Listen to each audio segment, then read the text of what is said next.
Good evening, ladies and gentlemen. Welcome back to the Trojans Esports Twitch channel. My name is MJ, and I am joined by a newer face for this semester. You saw him last semester during CCL finals. I am joined by my good friend Keaton. Hi, I'm Keaton. That's all? Yep. Okay, I'm gonna do a better intro for them. Keaton is a longtime Valorant player, plays a lot of initiators on Blue Team and all that. This is their first time on stream, and now I have to bully them and all that for it. But no, we have a great match tonight, Keaton. It's looking like gonna be a pretty exciting match. Not nearly as exciting as it was last Thursday, where DSU went up against School of Mines.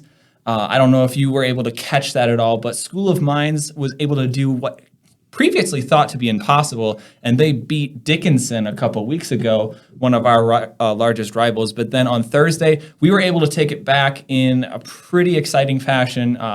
It's kind of hard to call it a reverse sweep because it's a best of three, but a reverse sweep. They won the first map, and then we came back and kind of took them to school a little bit on the later maps. But looking like another great match. We're up against North Dakota State University.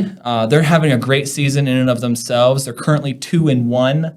I believe they lost to South Dakota State University, and that's their only loss. So technically, South Dakota's doing better. But no, it's looking like it's going to be a great time. We end up seeing Lotus last week as well. It's a CCL premiere, I guess, for at least for Trojans Esports. And so run me through a little bit of Lotus. Keith, how do you feel about the new map? Well, it's a three-sided map, so it's a really good map for attacking, especially just there's three sides, so you don't know where a team is going to go, and it's much harder to figure it out. And then also your sites can't be as heavily defended because you have to have at least one on each one, and then that leaves one side having only one person most of the time. The 5-person game can't really spread 5 people over 3 maps or 3 sites evenly. I understand that. It makes sense. Unfortunately, we will not be seeing Lotus today, as it was the last ban in the picks and bans system. But we do have our maps in. We will be seeing Icebox as our first map.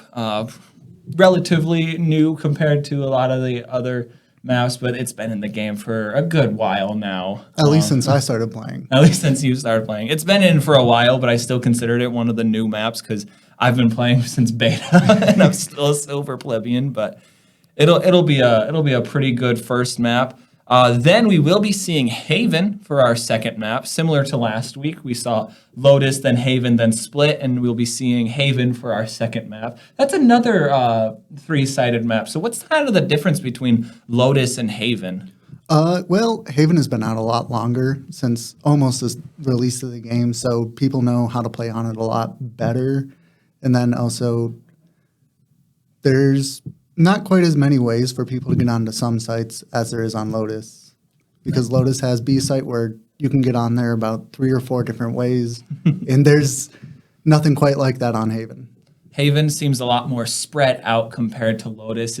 Lotus is a lot tighter knit of a map, if I remember right. But then if we do go to a best of 3, which I would love to see tonight, although I just from the way that these teams have played up so far this year, I'm not really expecting a third map, but we'll be seeing Ascent for our last map. I believe, if I'm reading Frog's message right, it's Ascent's the one map I'm not reading, which should mean it's the last deciding map. But we'll be starting Icebox. DSU picked defending side first. I'm just looking forward to be a pretty good one. I am interested, though, to see what Xeon plays. I don't know how much varsity team you've paid attention to, Keith, but Xeon tends to pick the weird agents here on Icebox. So the first premier game that I remember seeing Xeon on, he played Cypher for the first time. And so run me through some of the Sentinel stuff on Icebox. I know Chamber used to be really strong, but now he's kind of been nerfed and brought back real heavily. But yeah, so for Sentinels, one that you'll see a lot of the time is Sage. The heal itself can be the difference in a round, and then also just that wall to just stop the enemy in their tracks can be really good. And then also Killjoy's used a lot as well with her nanoswarms, alarm bot, and turret, all to be able to deny them taking a site or holding on to a site completely and after plant. And so last week we saw kind of some weird lineups. Specifically, we saw a lot of double controller out of DSU's side. Should we expect that kind of going into at least the first two maps, Icebox, Haven? Are those like good double controller maps? I know you are particularly an initiator player. You play a lot of Fade, and you've been picking up Sky and Breach a lot now. Mm-hmm.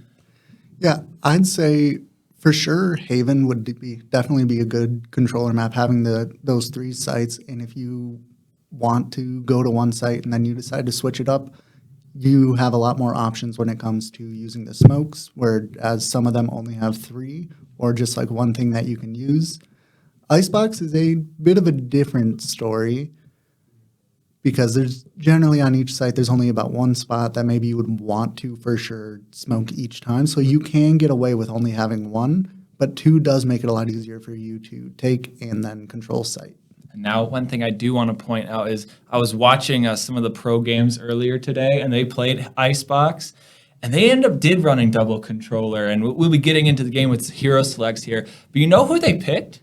It was Viper and Harbor on Icebox, surprisingly. So I'm kind of looking forward to see if anyone has kind of decided to pick that up a little bit.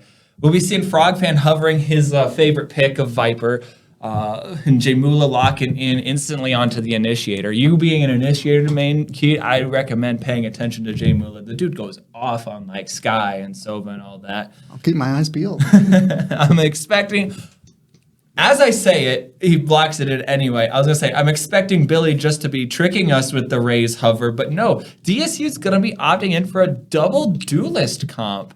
Only sticking with the one controller of Viper on Frogfan, but we're having Xeon and Billy going head to head, trying to rack up some of those kills. So we got a very aggressive comp, a really standard comp coming out of NDSU. We have two Sentinels, still only sticking with the one controller. Viper is very strong on Icebox in and of herself, so you don't really need the other controller. Like you had pointed out, there's only a couple walls that you need to be throwing each time, but we have a very different-sided team comp from each team. We have a very aggressive team from DSU, while a very almost passive team comp from NDSU here with running double Sentinels. And really, this first half is going to be where one team needs to take the lead if they want to really secure it this game, because when they switch sides, it'll be what their composition is really focused on. DSU is going to be on the defense, but they have a lot more of aggressive accounts, so I'm expecting Billy to at least run it down mid here. We'll be getting into this first match, and I'm not seeing a whole lot of actual pistol buy-ups. A lot of people sticking with the classic on the side of NDSU. DSU sticking with the pretty classic lineup of 3 Ghosts and a Frenzy. I know I'm surprised Xeon's not buying a Shorty of all things here on. I don't know how much, Keaton, you've heard about this man and his Shorty plays, but they're kind of legendary around here. Before Xeon joined the varsity team, he replaced a guy named Zulu, who was known for his Odin plays, and now Xeon was like, well, I can't copy that really, so I gotta go with, he went with the Judge instead. And you know how much I love the Judge. Oh yeah, it can be a very viable resource every now and then. Definitely playing some very cheeky plays. We'll be getting the first 40 seconds knocked off our clock here for this first pistol round. DSU notorious in the past for not winning these pistol rounds. I don't know if you've heard me lecture you in practice about the great curse of Tim B, but we'll be having a fast execute from NDSU, but they're going to get halted by the wall. How, though? Going to take down Xeon for the first blood, but Lunchbox and Jamula are going to answer back. How, though? Going huge, getting a triple kill before he inevitably falls to Billy's frag grenade, but Jamula able to cinch up this pistol round, taking down Snow in a very explosive fashion. Not really getting a whole lot there, NDSU. What kind of happened, Key? It looks like the wall went up and just everything went wrong. Yeah, when the wall went up, they might have just decided, oh, we got to get through this, and then going through there, that they were all looking in kind of the same direction, which then gave DSU just the opportunity to hit them where they weren't looking. So now we see Xeon. Xeon buying up I think he has 2 shotguns actually, buying the shorty and then also stacking it with the Bucky there. We have a stack up mid from NDSU for their kind of save round. This is just with DSU's bonus, trying to get just a little bit. If they get as much damage as NDSU can do, will pay dividends later on. DSU's not really looking for huge aggression here. They do have the better weaponry, however. And this could be kind of an important round to win. I know we've had a few instances where we lose the pistol round but win the buy-up round. And it kind of swings back from both teams, because whoever can win this, especially if both teams were to buy up, you end up gaining a huge boost in momentum. Snow going to get the first blood onto Billy, but Xeon's going to answer back with the Bucky right away. So it's still even scorelines in terms of numbers, but health pools do favor DSU.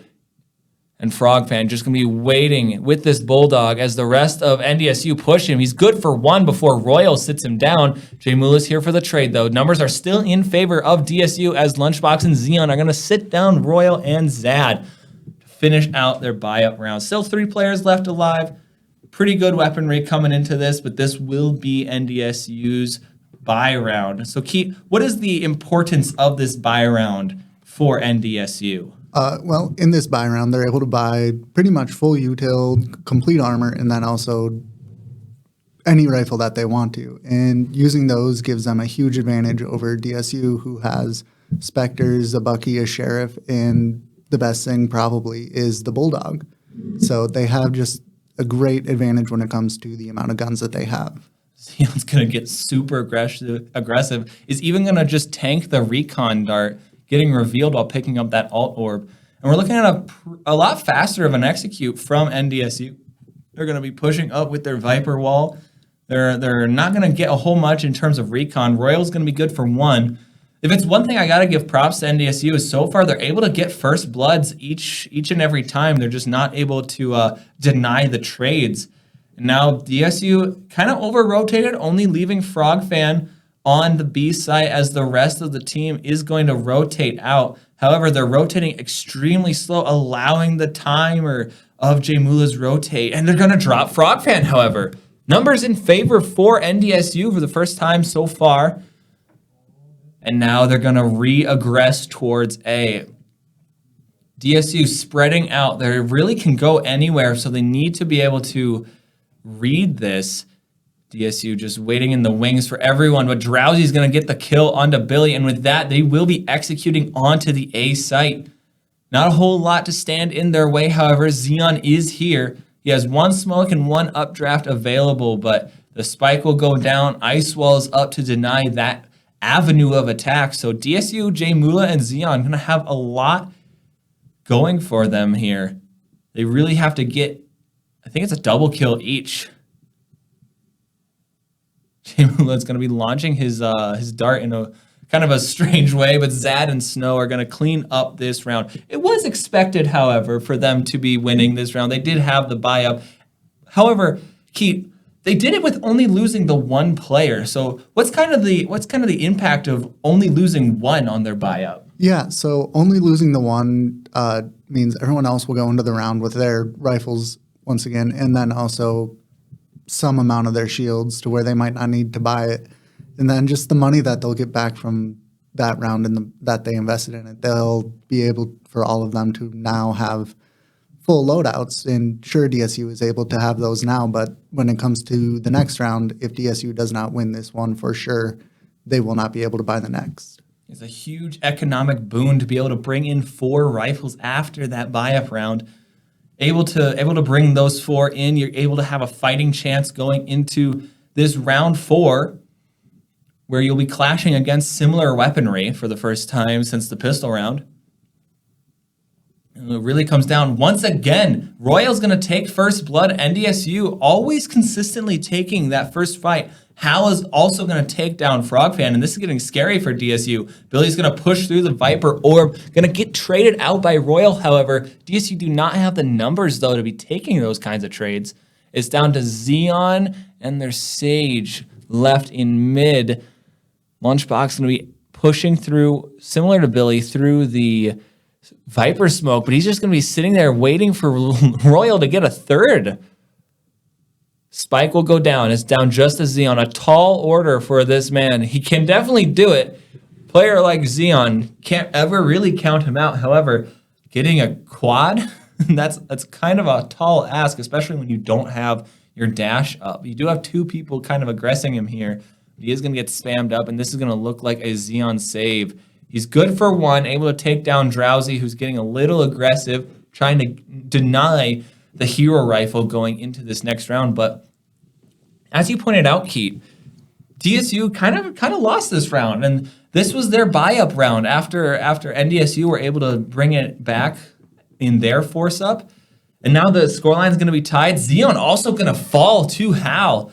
And so DSU going to be back on the save. And this is where you can kind of fall into the pit of the buy, save kind of mentality.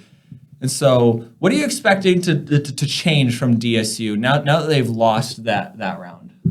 I think this time around, they're probably going to, it would be better for them to just sit back and hold their angles and not quite rotate so fast and quite as much, just to anticipate the NDSU rotating as well. They seem to be only forcing up one person. Everyone else is going to be buying some upgraded pistols, but one person is going to be buying the Stinger. Stinger has been recently nerfed, ladies and gentlemen, and so it does not have the same amount of kick to it as it used to. The damage specifically was dropped. Frogfan going to be trying to deny the plant as long as possible. Drowsy, though, going to be pushing up, trying to get aggressive and take a lot more ground. Frog will be healed by Lunchbox, but the rest of the team, no trades yet, but Drowsy scoring. First blood once again. Drowsy's good for 2. Xeon, though, going to answer back with his jet knives. Only has 2 left, but those will be reset on each kill that he gets. So if he's able to get a kill without using that last knife, he will have them back. So it's a great economic boon of an ultimate. He's 1 shot left. Otherwise, he's back down to a classic.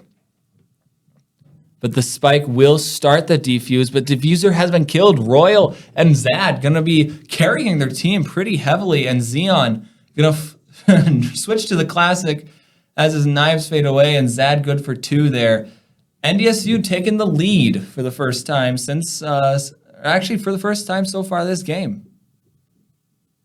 And now DSU is going to be back on a buy-up round. So what are they going to change, Keaton, since their previous force-up round? They need to start winning some of these first bloods, but walk me through what's exactly different going into this. So in this one, Xeon has the operator, which is pretty much a 1-shot kill.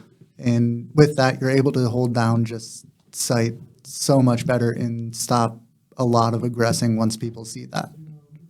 Oh, he's able to see just the cape of Snow T before he drops down. Not able to get the kill, but is going to deny the Owl Drone. A Killjoy Ultimate lockdown going to be dropped onto the A site. And unfortunately, Billy's grenade is not going to be able to take it down, so they will have to back out. Xeon's going to have to re-aggress this site with an operator and a shorty. It's not really the best weaponry to be going into this. He is going to be good for 1, though, before Royal sits him down. Drowsy as well. Coming back into this, it's down just a Frogfan. He will be eating quite a bit of decay. He's good for 1. He's good for 2. Not quite as Zad sits him down. Sitting in that Viper ult, taking all that DK. Frog just didn't have the health pool to really take that fight. He was just needed to take down Royal. And he would have had a completely different storyline there. But DSU, they're back on a save, Keith. Yeah, this is kind of what happens if you don't quite get that first full buy round, where you will just keep going back and forth between saving and then not saving. And then even just to get NDSU back down to kind of where they're at, they're going to need to win 2, maybe 3 rounds in a row. So now DSU being put on the back foot. We'll be starting this round once again. Round 7 here. Spike's going to be kind of angling towards the A site. However, No one's really caring it, just playing a pretty strong default, trying to gain information, get that first blood once again, then light up Billy a little bit.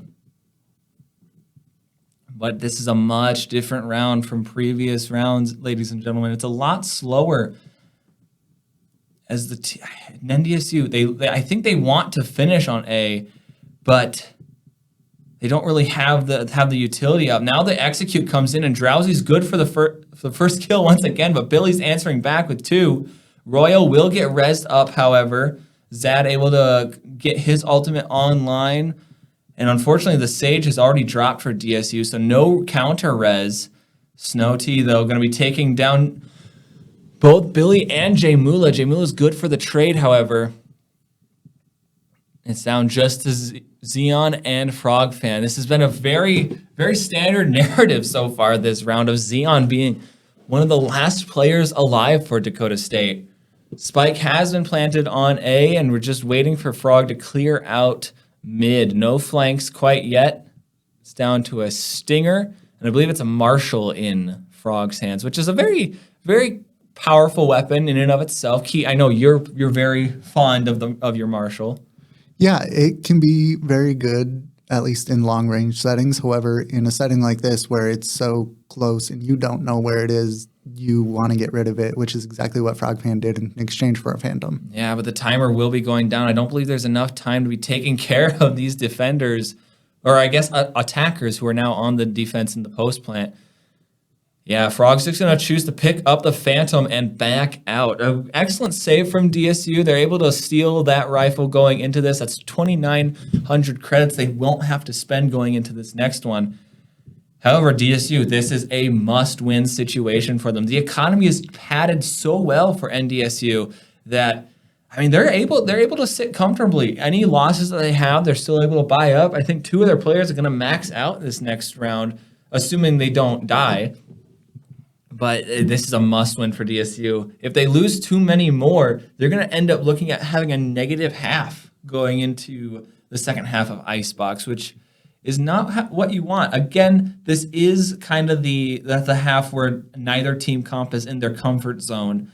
And so if you're DSU, you really want to keep it as even as possible going into the second half. You do have the more offensive-sided composition, but your opponents have a much more defensive-sided composition. So it kind of negates itself there.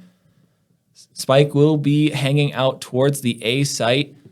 However, looks like nobody's really going to be sticking around. Just the Jet. Kind of waiting for some lurks. They do drag two more players over towards A. And it's just back and forth. Looks like no one knows really where to execute. A very slow default here. As now the execute comes in. Drowsy once again getting the first blood. Billy's good for a trade before falling to Snow. And I mean, it's just DSU not winning these trades. Frog's going to take down Royal. And so we will have an even matchup, and we do have the smokes available for DSU. However, due to the double Sentinel lineup of NDSU, they will have a lot of slowdown potential. A lot of KJ util is still up and available. Zad and Snow are going to be taking down Frog and J-Mula. It's down just to Xeon, and just like that, this round is completely turned one-sided. Not going to get revealed, but will destroy the recon dart. It's down just to Xeon. He's good for 1, but he's slowly running out of time. There's only so much he can do, and yeah, he's going to have to save once again, which is just a really bad feeling when you have to save so many rounds in a row, Key. Yeah, there's always that feeling of wanting to just keep going and keep trying to get the enemy, but sometimes it just doesn't quite go out the way you want it to. And now we do have to switch to caster cam real quick, as we do have to reset something on the computer. Hopefully, we should have a game audio now. I'm just waiting for confirmation that everything's up and running well before we switch back over. But it's been a really, really one-sided match. I was expecting DSU kind of to run away with this, but what do you see that's going wrong for them, or what is going so right for NDSU?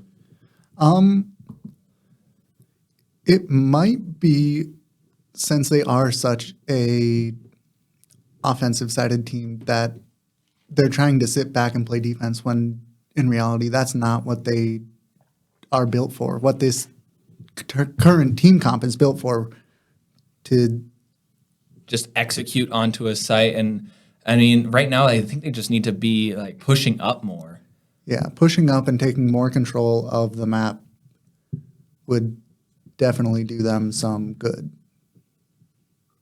So it looks like NDSU, they had some early aggression towards A, but there were 4 players who early rotated there. They are going to back out, try to gain some ground elsewhere, but Spike is still going to be hanging out towards that site. Still 3 players from DSU. They're not over-rotating out of here. I would have liked to see, though, maybe Frog pushing up B a little bit, really make NDSU fight for each inch of ground that they have to take. Oh, but now we see Xeon and Jamula going to be rotating out towards B, while the Spike and 3 players from NDSU will be executing on A. It's just down to Xeon, who does fall. Zad getting first blood yet again.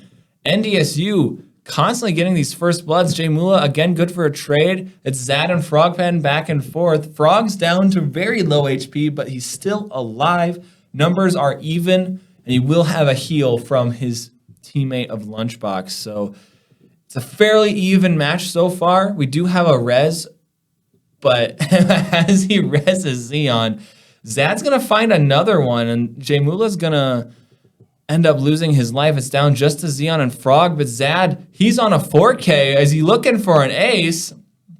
And he gets it, ladies and gentlemen. Zad going to take an ace, one of them being a res target and all of that jazz. That was a fantastic round. I just don't get what's happening. NDSU, they keep pushing in, they keep getting that first kill, and DSU's always on the trade there, but then they just get overwhelmed, and it just looking like a fast execute from a very defensive-sided team comp. Yeah, it might be that they really do just need to keep pushing up and taking more of the map control and making NDSU just fight more and more for each inch that they're taking. DSU, they're going to be on another save round here. What's going to be unfortunate is if they lose this round, which is the likely scenario running into the weaponry of NDSU, there'll be 2 rounds left in this half. And so if they're on this buy save scenario, then they'll be buying next round. However, if they lose that, then it'll be in the last round and they'll be on a save. So you kind of have to weigh your options on in that kind of situation, where do you give up that round or do you try to fight it out that last round? Because you're really a seven rounds up from NDSU. The best you're looking at if you're DSU is a 7-5 half. It's going to look like it's going to turn into an 8-4 best case scenario, as Snow will be taking down Frogfan in the end.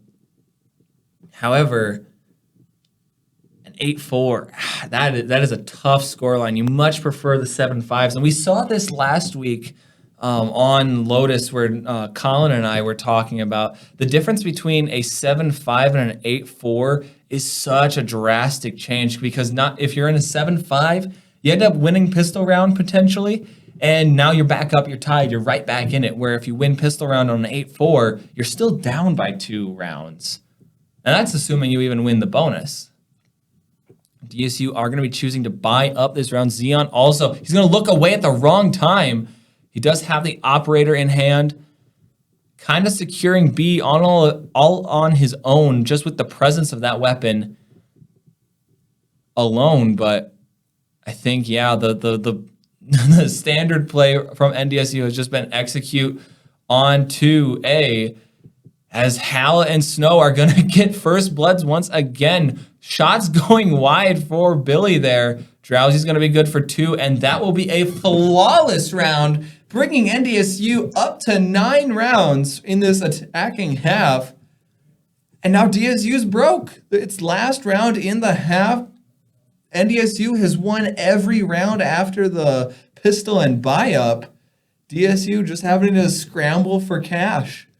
buying whatever they can, buying up to Guardians, to Bulldogs, able to buy a Vandal with Light Shield. And I'm assuming low on utility as well. But Keat, this is their half. Yeah. Like Icebox is supposedly this defensive sided half, but DSU's kind of let it go. I do really like, however, what I'm seeing from DSU. I wish we could have seen more of this, is playing to their strengths and playing on this offensive play style and pushing the narrative a little bit and taking it to NDSU. They are going to be losing the trade. Frog Royal is going to be taking down 2, actually, so it will fall apart in the end, and Spike is down. But DSU, I liked what I saw there. They were able to take that aggression and fight a little bit. It got them only 1, but Jamula will be getting the kill on the Royal, so the Viper's Pit will fall.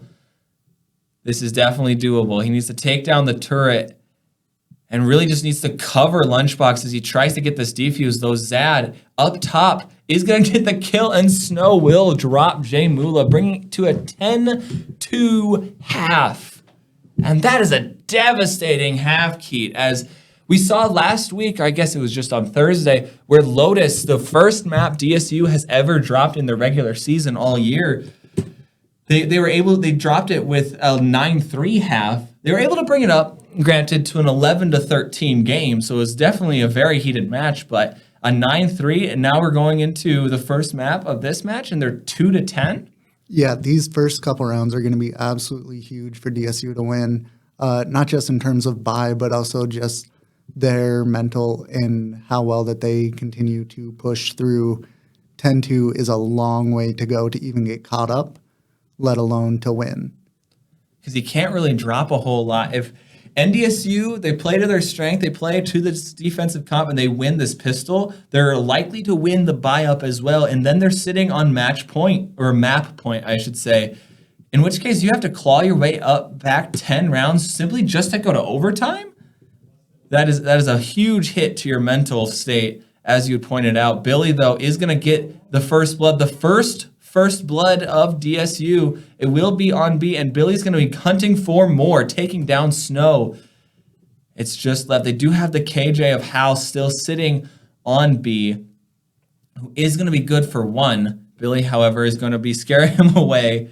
Great backup from Hal, but Drowsy will be taking down Frogfan. So numbers are still even, but now DSU's back on the theoretical, hypothetical defense. Drowsy's going to be walking into Billy's shot there, as Xeon also going to take down Zad. So numbers back in favor of DSU. Is down just a Hal to try to take this. He will be good for 1, but Xeon is here. Xeon is here for the trade, able to win them this round. They win pistol round yet again.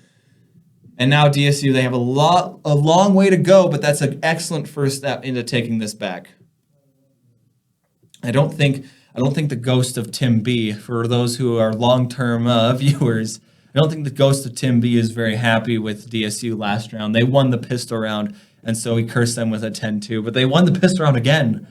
So, Keat, I'm going to be honest, I'm a little scared. Yeah, there's no telling what is going to happen here.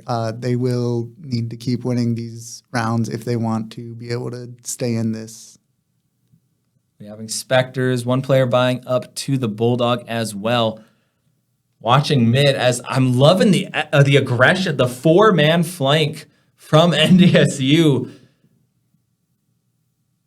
It's not quite paying off, but they're going to be able to execute onto Jamula. Xeon with the first blood onto Snow. And I think they know all 4 players are back here. And so now it's a complete map flip. It's back to the first half. DSU, they're going to be on the defense with this post plant. Still have all 5 players alive. And as you said, back to the first half. Where Frog, he will be taking down Royal, so no smokes available for NDSU. It's a really tough choke point to be pushing through, especially when you are down such strong weaponry. But I do like the aggression. If they would have been a little bit faster, I think it would have paid off for them.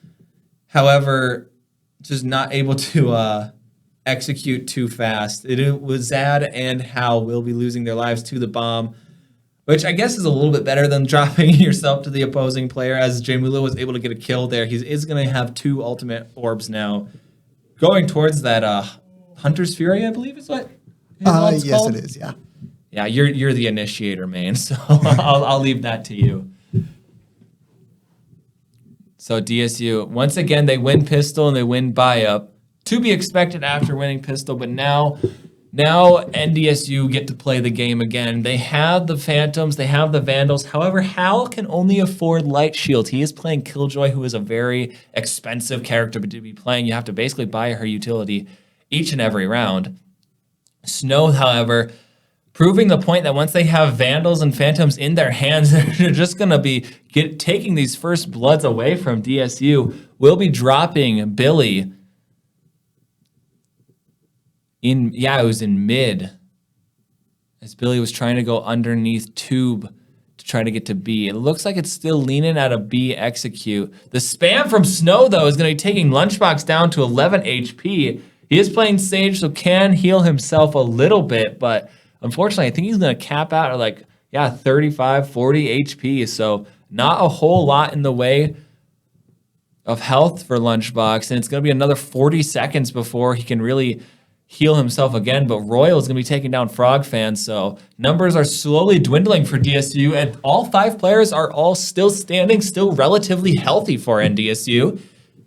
Looks like Spike has transferred his way over to the A side. Drowsy going to be taking down Xeon, however, and now Jaymula kind of left to his own devices. Lunchbox will be trying to rotate back in, but they only have 20 seconds, so there's no chance of there being a rotate of any kind. They do have to execute here. Zad's going to be good for 1, Zad good for 2, as they're just dominating once they get these rifles in their hands.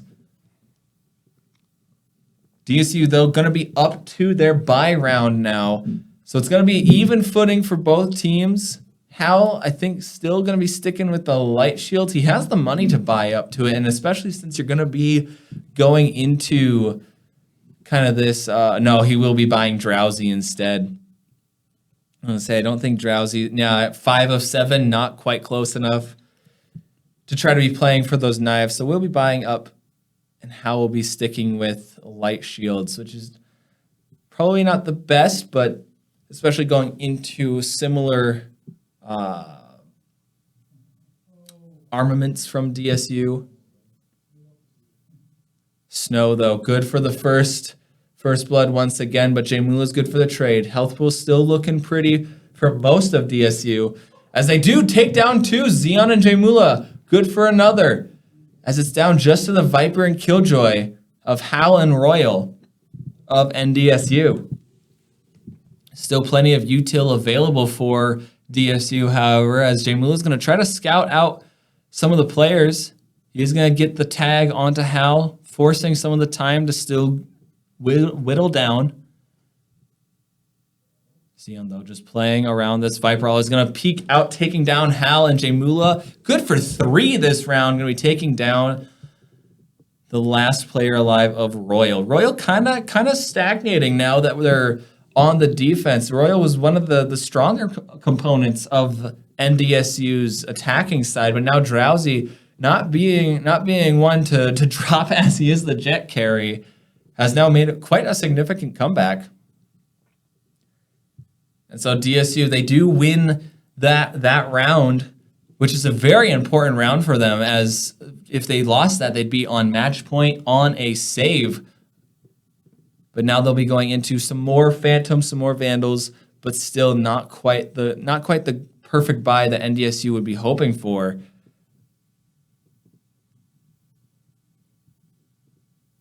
It's a very quiet start so far, but Xeon's going to get first blood. Spike's still hanging out towards A, but it looks like a lot of NDSU will be rotating over. Numbers still in advantage for DSU, but they have to be wary. Pushing through that Viper ult can be a death sentence if you're not fully prepared. And Drowsy is still here. Spike will go down, though.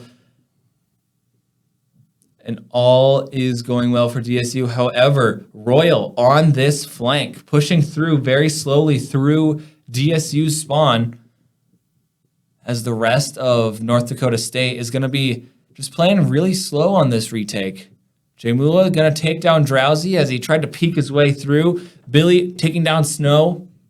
But Royal making himself known on the flank. Royal's good for 2. He's down to a 3 versus 2 here on the post plant. But the spike continues to tick down. I don't think there's enough time for NDSU to really get back on here. Royal's good for 3. And just looking for exit frags is Hal's going to get another. Lunchbox going to be the only person left alive just barely outside of the bomb's radius. As 2 people, Hal and Royal, are going to be making that exit painful for DSU. They had so many numbers. And then, of course, they tried just to leave the spike, not die to the spike. And then just getting picked off one by one. However, that is 2 rounds back to back. So DSU still have a very comfortable bye, Keaton. Mm-hmm. However, it looks like Xeon's going to be swapping out the Vandal for a tried and true, his favorite gun of the Judge. I'm looking for a very fast execute from DSU, and it looks like it might just happen. He will be popping the jet knives, so he still does have some long-range presence. However, he can't be whiffing shots like that. He does take down Zad. And with that, all the knives have been spent, but Snow does take him down. The trades are there, but Billy not quite able to take down Snow. He's going to need to be traded out by Lunchbox, spraying down and falling right on top of 2 players from NDSU. Looks like Lunchbox going to be trying to find Xeon's body. I believe it was still up top, so he had to res up on top of that generator there. And DSU will be winning another round, taking our scoreline to a 7-11. So DSU not out of it yet. No, they're putting up a great fight and winning each round with the numbers that they need to. Only losing, I think it was just 1 there after all said and done with the res, is a very, very good amount of players to come back into. They're not having to force up too terribly much. Able to get Lunchbox up to 7,600 credits still. Billy is going to be dropping down, but I'm looking for probably Xeon just saying, nah, save your money, then buy me an operator next round. As we have seen DSU kind of be inclined to be buying the operator here on Icebox. We're seeing 3 players from DSU pushing their way onto A, making a lot of noise into the 4 players of North Dakota State. But Spike from Billy and Lunchbox is going to be making its way towards B very quietly. DSU playing very slow, still keeping all 4 players from North Dakota State over here.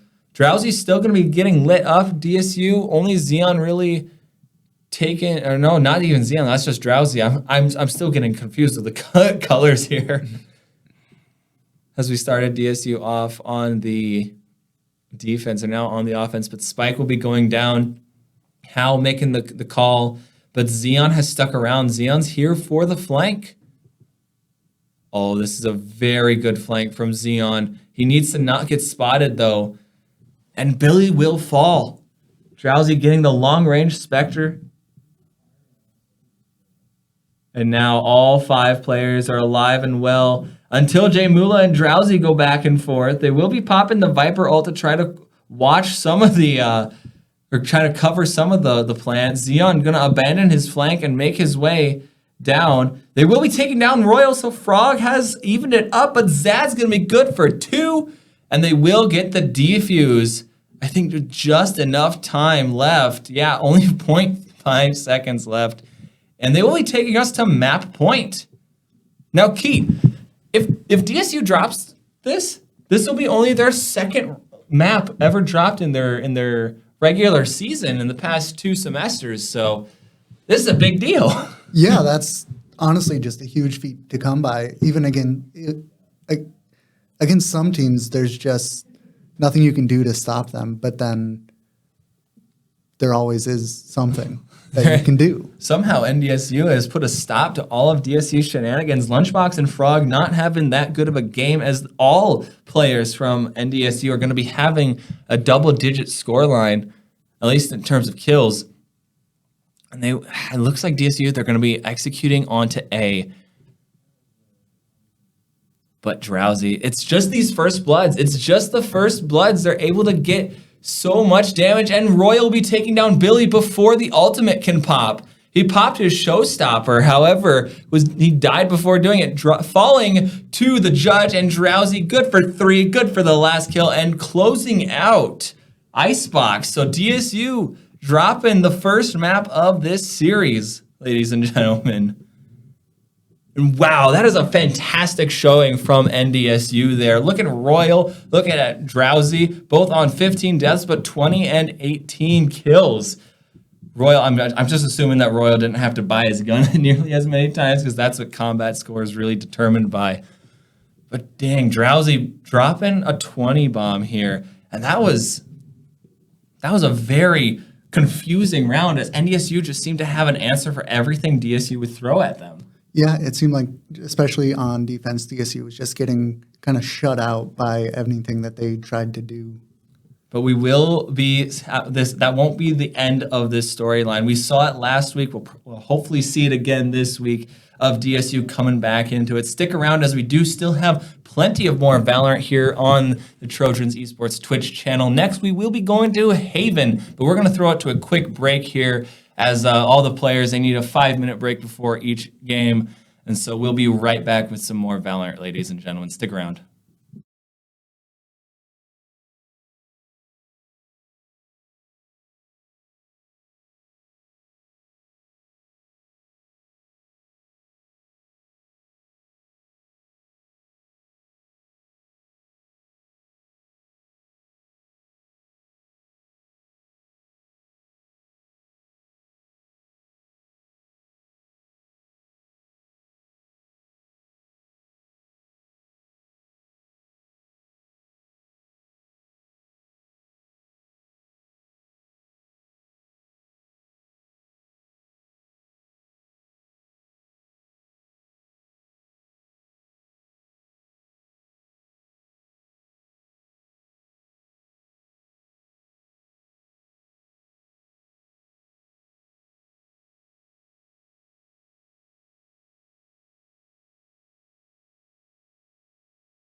All right, welcome back, ladies and gentlemen.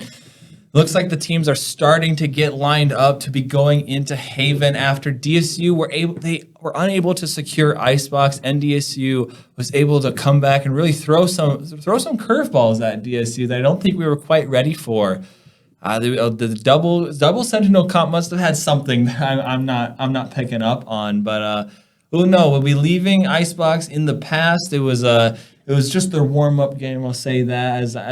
As much as I like to cast for both teams, I do have to kind of stick with our Trojan team a little bit. And so we'll be going into Haven and run me through kind of what changes DSU can make and possible like team compositions you're expecting here on Haven.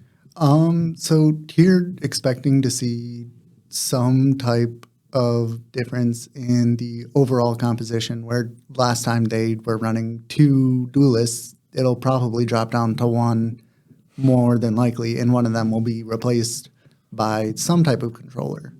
Hopefully. Controller or sentinel or even initiator, just something other than a duelist. Yeah, something other than a duelist, because a duelist, sure, it can get you onto site, but so can a lot of other agents, and then it also just works out a lot better for them in terms of playing defense, and then also if they were to fake a site or just get any type of information that they would need. I will say I have a little bit of insider information from the previous weeks of CCL. I'm expecting Frog to kind of switch off of the Viper, probably playing Astra here, and I would be very surprised if Billy doesn't also run a controller. I'm not entirely sure if he'd run a Viper or if he'd run maybe an Omen. However, it definitely doesn't feel like the double duelist paid off for them. It used to be that duelists were really strong and that you could get away with running the double duelist a lot, but they've kind of reined back, especially Jet, and now they've reined back Xeon as of February 14th, Valentine's Day. They nerfed her Boombot. They halved the time of that, and that I've noticed, at least in my games, that is a very big difference, down to 5 seconds. Yeah, those 5 seconds can be just enough for it to get a kill, but if you want to use it to get any type of information, you're going to get very little. Now we'll be going into Haven. Hal and Zad going to be hovering Harbor. I honestly would love to see a Harbor played here on Haven, but no, it looks like Royal is going to be sticking to the controller role. Zad's going to be sticking with a duelist, maybe? I don't know. He's switching it up, but Billy's going to be locking in KO. I almost said KJ there, Killjoy, but that's Lunchbox. And I'm honestly not too terribly surprised with that. I know Billy is quite fond of KO, especially here on Haven. But yeah, Frog locking in the Astra, only keeping Xeon on the Jet still. At least last game, he was in fact doing quite a lot of work as the duelist. And so I'm not too terribly surprised they're going to be keeping that. However, I will say we're going to see a different Sentinel lined up from each team. The KJ is usually the more popular operator to pick or agent to pick. However, at least you and I, Keith, know that Cypher can do quite a lot of work here on Haven. We do have a Cypher one trick on our team. Yeah, Cypher can be really huge. The hardest thing to do with Cypher, especially when you get at higher levels of playing, is when people start actually knowing how to play against a Cypher. And then that's kind of where Cypher gets tossed out the window, which is part of the reason why you don't see any Cyphers in higher level matches. I mean, throwing the curveball, it's kind of a, as you said, it's a weird dynamic where if you have too many Cyphers, people who learn the lineups, people learn where the common wire places are, and then Cypher drops off. But then you have no Cyphers, then you throw them in every once in a while, and now people don't remember how to play against them. And so it's a very weird dynamic of setting it up. I do, however, really enjoy a Cypher as opposed to a Killjoy, and that's probably just bias from playing with Jackson all the time. However, I think it's because KJ has to stick around her utility in order for it to remain active. Where Cypher, he can wire down, cage up one of the sites, and then boogie off to the complete opposite side of the map, really, and still have all of the utility available, as his camera doesn't have a range, and he can still activate all of his cyber cages. And it looks like that's kind of what NDSU is going to do here, having one of the Cypher trips set up over on B so they don't have to play on there quite as much. And it's a good read, too, as Xeon's going to immediately walk into that wire. They will break it right away. Not a whole lot of information gathered. Lunchbox and Frog Fan are going to be good for 2, but the trades are just going back and forth here. Billy, though, going to clean up this round with 10 HP left. Going to clean up Drowsy. And that'll be pistol round for DSU. You know, I don't think that it's DSU doesn't win pistol rounds anymore. No, it was too long where I fought that battle that DSU doesn't win pistol rounds, and then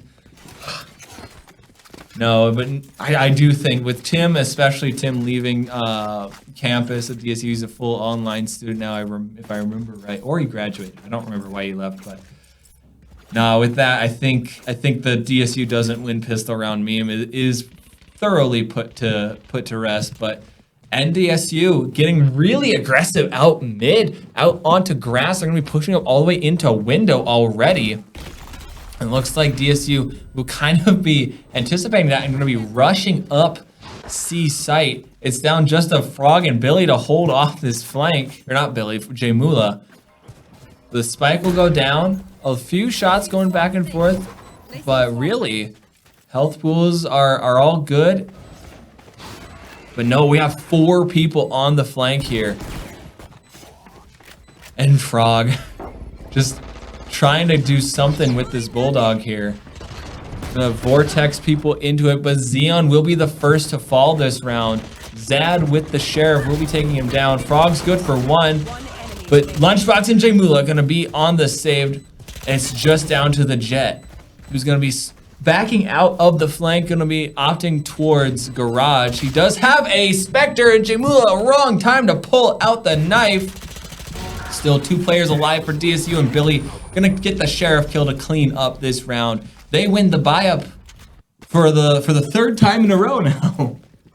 Yeah, you have to wonder what is going to happen now on this, on NDSU's buy round, where DSU is designed to lose this one. But are they going to be able to get the 3 or 4 picks that really make a huge difference in the next round? Or are they not going to be able to do that? We've seen the story play on both halves of Icebox, really, that NDSU, they lose pistol, they lose the buy-up, but then they come back with a vengeance once they're able to get their Vandals and their Phantoms in their hand. So they're expected to lose this just by design. Xeon and Frogfan, though, going to make it a really hard round for NDSU as they already dropped 2. Not able to fully buy into it after buying up like that. So it's a huge gain just to have those deaths. And now DSU will be upgrading their weaponry as well. Lunchbox only on 33 HP, but they've already made NDSU pay for it. And Lunchbox is going to get the win. An absolutely huge round for them to win. Going into the next one now, not only will they be able to buy, but NDSU cannot buy. They are going to have to save this round, getting DSU to what should be a 4-0 start. Such a role reversal from what we saw on Icebox. We will be seeing 4 Sheriffs and a Stinger coming out of NDSU, but that is a huge round for DSU to win.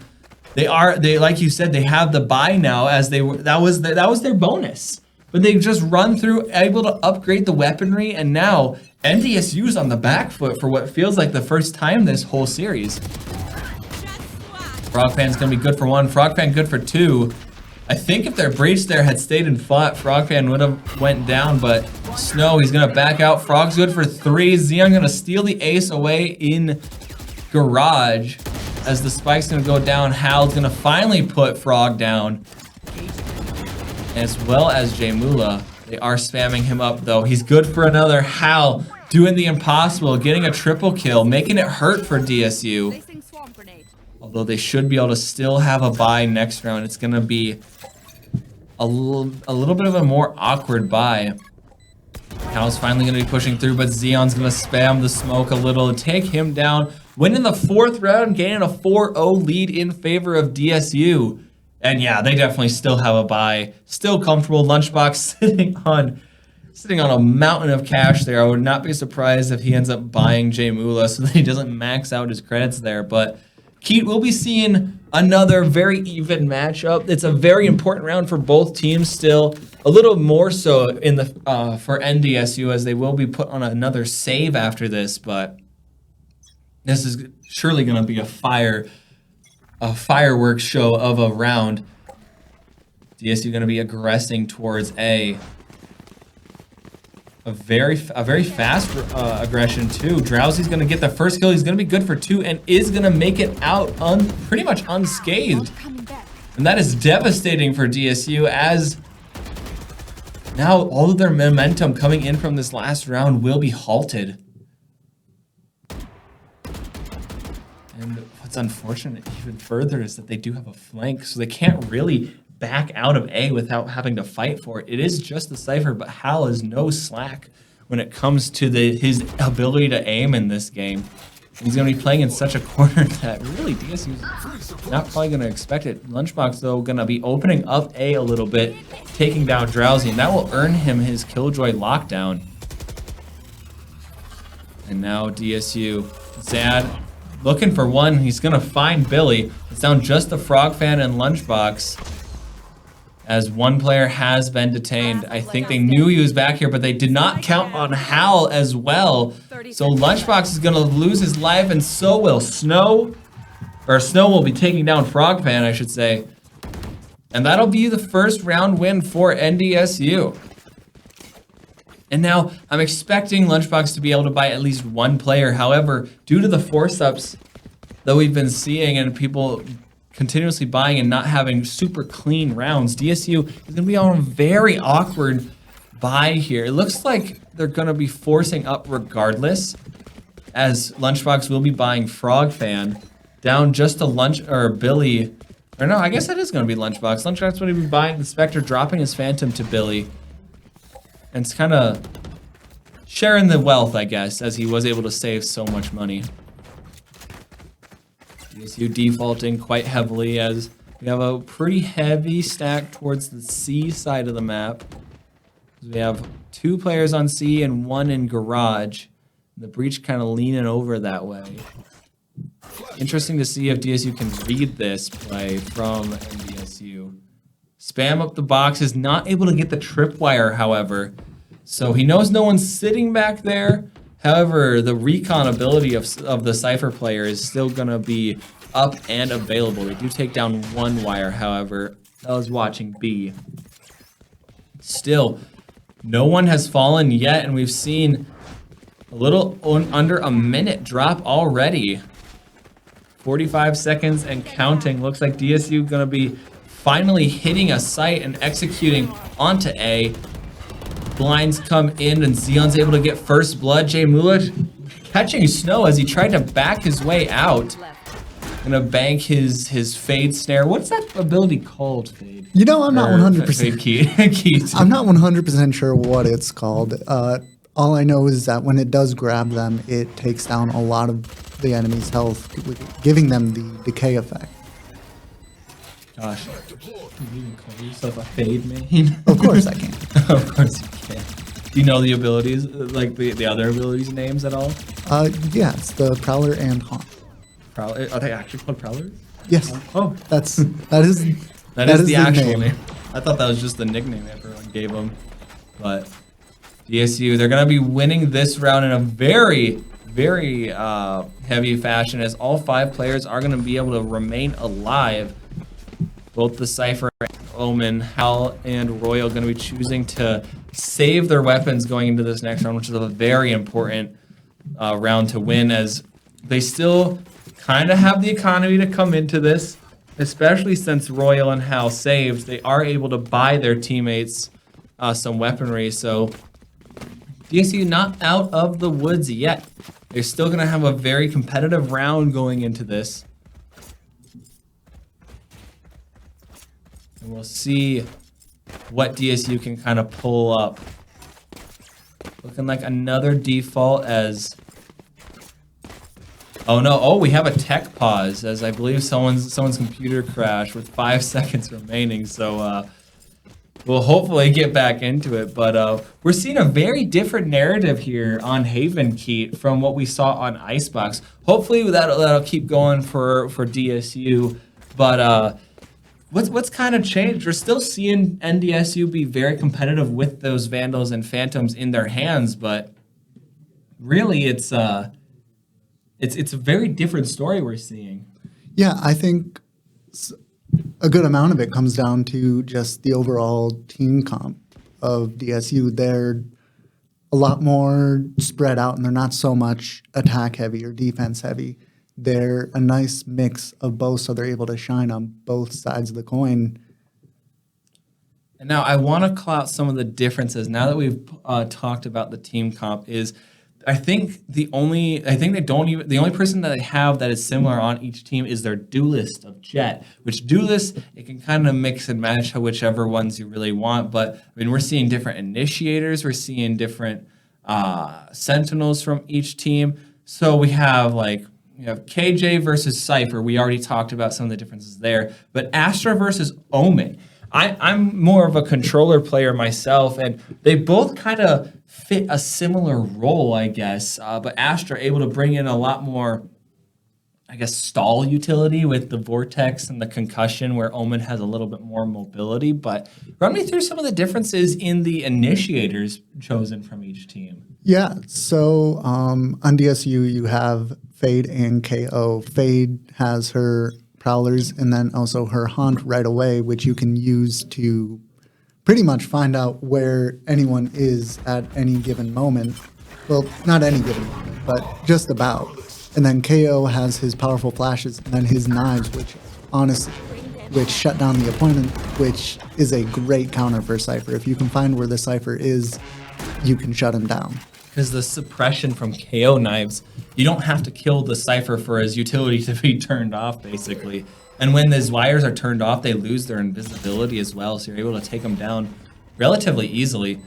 DSU going to have a very fast execute. Billy going to be playing with fire, is good for 1. Spike is down, it's a 3 versus 2. Hal and Snow left. We do have the Rolling Thunder coming in. Jamula, though, going to take down Snow. Hal, though, good for 1 before losing his life to Frog. Making a very costly win, but a win nonetheless for DSU, and they're going to continue their lead. And with that, still able to buy up this round. But now, you had mentioned the Prowlers from Fade. They were able to scout out a lot of space, pretty much for relatively free. But doesn't Sky do basically the same thing with her? I want to call that it's the Trailblazer, I believe, is Sky's dog. Yeah, so Sky has that. The only issue with that compared to Fade's Prowler is when going into it, the player who's playing Sky has to completely control it, and they can't see anything happening to them. And they also only have 1, whereas Fade has 2. It has 2, so you're able to you're able to use it to execute. You're able to use it on the post plant or something like that. So. But the Trailblazer can also be used to concuss the enemy, and I believe it does 30 damage if you do connect with it, which can be a big difference maker. Drowsy is going to be good for 1, taking down a solo controller of Frog Fan. So no Astra, no Cosmic Divide for DSU. Down just the fast execute plays needed. Have no smokes available. Will be stunned up, however. This breach just doing a lot of work for NDSU. Ziana Jamula, though, going to be rotating. Or not rotating, getting a good execute. We do have the Sky and the Cypher on the rotate on the flank. Sorry, I'm thinking in 3 different spots at once right now. Mixing up my words. Jamula going to be hiding in this corner. He's going to be watched a little bit by Lunchbox, who is able to take down Zad, but with hardly any HP left, Jamula does inevitably fall. Lunchbox going to be planting the KJ lockdown, forcing Hal's hand. He either has to give up the round entirely or make a very fast execute trying to take back the site. And he's going to opt for the latter, which will cost him his life. DSU, after losing Frog Fan so early, are still able to come back and win that round for them, bringing them up to a 7-1 scoreline. So the worst they can do is that 7-5 key. And now, Drowsy, however, Drowsy's kind of had it. But I think this is the first operator we've seen out of NDSU, and which is weird where he's playing right now, because usually you see the operator. I know you're kind of our team's resident op player, along with Nuko, but we'll be seeing him playing towards Garage. Yeah, definitely an interesting spot. I can see kind of the thought process behind it, where if a team was going to go C or B, more than likely they would have at least one person kind of going up through the Oh, area. Xion's not able to find the wire that he stepped in, so Hal is able to get the kill basically for free. He's also good for 2. DSU not able to get the plant down yet, as there's just so much recon utility from that Cypher alone, stalling everyone out, not making the plant safe. And now they finally have it down, but numbers are in NDSU's court. But now we have 3 agents suppressed, so all the utility from both the Cypher and the breach are shut down. Hal's gonna be lit up, both metaphorically and figuratively. But the collateral kill from Royal, DSU just lining up for Royal to knock him down, and Royal will be winning that round for NDSU. He's gonna pick up the operator as well. A huge save going into this, keeping that gun in friendly hands. But no, that was just DSU lining up, and Royal able to take full like advantage of that. Yeah, that sometimes getting in that straight line can just be absolutely detrimental, especially when they're buying and using these full rifles instead of just maybe something like a Spectre or a Stinger where it won't quite have that much firing power. DSU, they're still sitting pretty healthily in terms of economy, so not quite worrying yet. But that is a very devastating loss. They're able to take down the operator with relative ease, as Drowsy was trying to come back and retake with that gun. But just lining up and allowing Royal to take him down like that. They do take it down, however, but Hal is here for the trade. A lot of damage taken, however. The Cypher ultimate gonna be popped. And now all of DSU's location will be revealed. Zad is on the flank. Zad's good for 3 with the long-range Spectre, no doubt. And DSU, they've dropped these rounds where realistically they should be winning them. They had such a huge advantage, especially after getting after shutting down the retake that previous round, and then coming back into it, they just walked into utility so much and walked into the operator. Even going into this round, they had the gun advantage, which should have given them at least a little bit more in order for playing room. Now we'll be seeing DSU for the first time, I think, on Haven, kind of on the back foot. Xeon gonna be playing with fire, gonna get one of his toes hit by the operator, so he's still alive, but he's definitely seen some better days. They know the op is on C now, and it looks like, yeah, they're gonna be rotating out, rotating towards, looks like a B execute. B or A definitely, but Billy just being aggressive, trying to take as much room up grass and now garage. However, the operator in the hands of NDSU's Jet player has now switched sights over to B. And as I say it, he's going to go back to C, but now they know that there's at least some players towards A. They know they're in both long and short. And now DSU just has to execute a fast execute, as Xeon's going to try to take space, but Zad's going to shut him down. Trades are going to come in, though, as Lunchbox and Frogfan are going to be good. Billy also good for 1. They have the numbers, but they don't really have the HP. Royals on the flank. Billy, I believe Frogfan can hear him, so he knows something's up, something is amiss, but Lunchbox just a little bit too far away. Frog's going to take down the flank.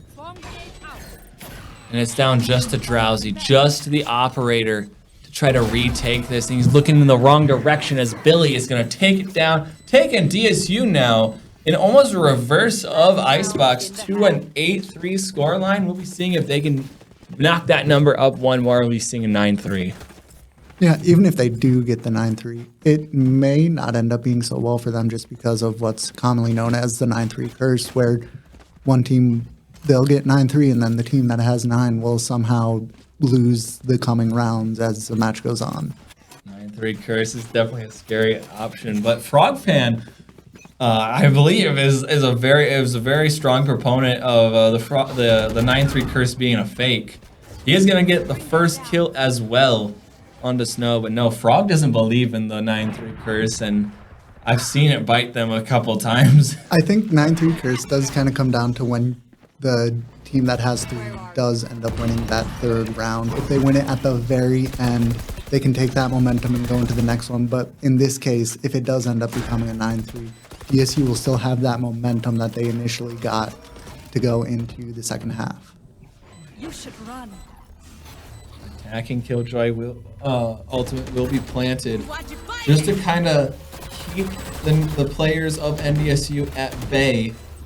They have to just whittle down that time, so there's no point in saving as well, as this is the last round in the half, and so buying as much time as you can. Lunchbox and Jay Mulo using the KJ util gonna finish out the round, and yes, they will be scoring that 9-3 scoreline as the teams switch sides here.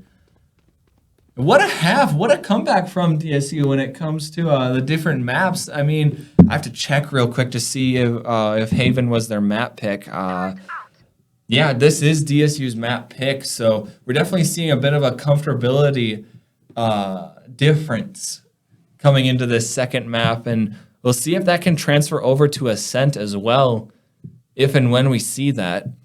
Yeah, it's crazy to see just how big of a difference the maps can make in this game, where you would think just by looking at it for the first time that like, oh, it's primarily gunplay, but then maps change and the entire game is different. Having to know which walls are penetrable and which walls are like which corners you have to know about, all the 50-50s and all that, but a fast pistol round execute coming in from NDSU. They're going to be planting on B. Frog, he's going to be using the frenzy. He's going to light up one player from NDSU, but the heal is going to try to come in. Snow is down just to Xeon. He has the ability to do this. He's good for 1. He's good for 2. He has to back out, and he will be flanked by Hal, and so DSU's defense just picked apart there due to the fast execute, and everyone was just getting aggressive towards A in the post plant there, knocking Frog a little bit out of his comfort zone, as you don't usually see a whole lot of teams get that aggressive, putting 4 players up into that A link. Once most teams get the bomb planted, they go back to holding some type of angle instead of continuously pushing through to try and get more and more picks. How gonna be making the very I want to say controversial, but honestly just due to the fact that they've had such good success with their Phantoms and Vandals. He's not able to quite get the shorty kill onto Drowsy. He is going to force himself up to a Phantom, and it's going to pay dividends as he's able to get 2 here, leaving it just down to Billy, who will get revealed by the Cypher Wire. Going to dodge the flash, however.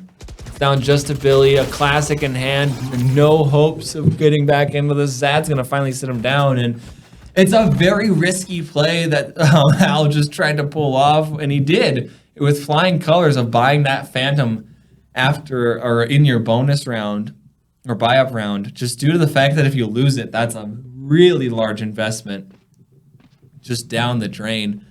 But you know what? He's going to be coming back due to that into DSU's buy-up round with a rifle. Yeah, he'll be able to match all of their firepower by having the same gun, and might even be able to get 1, if not 2, out of it.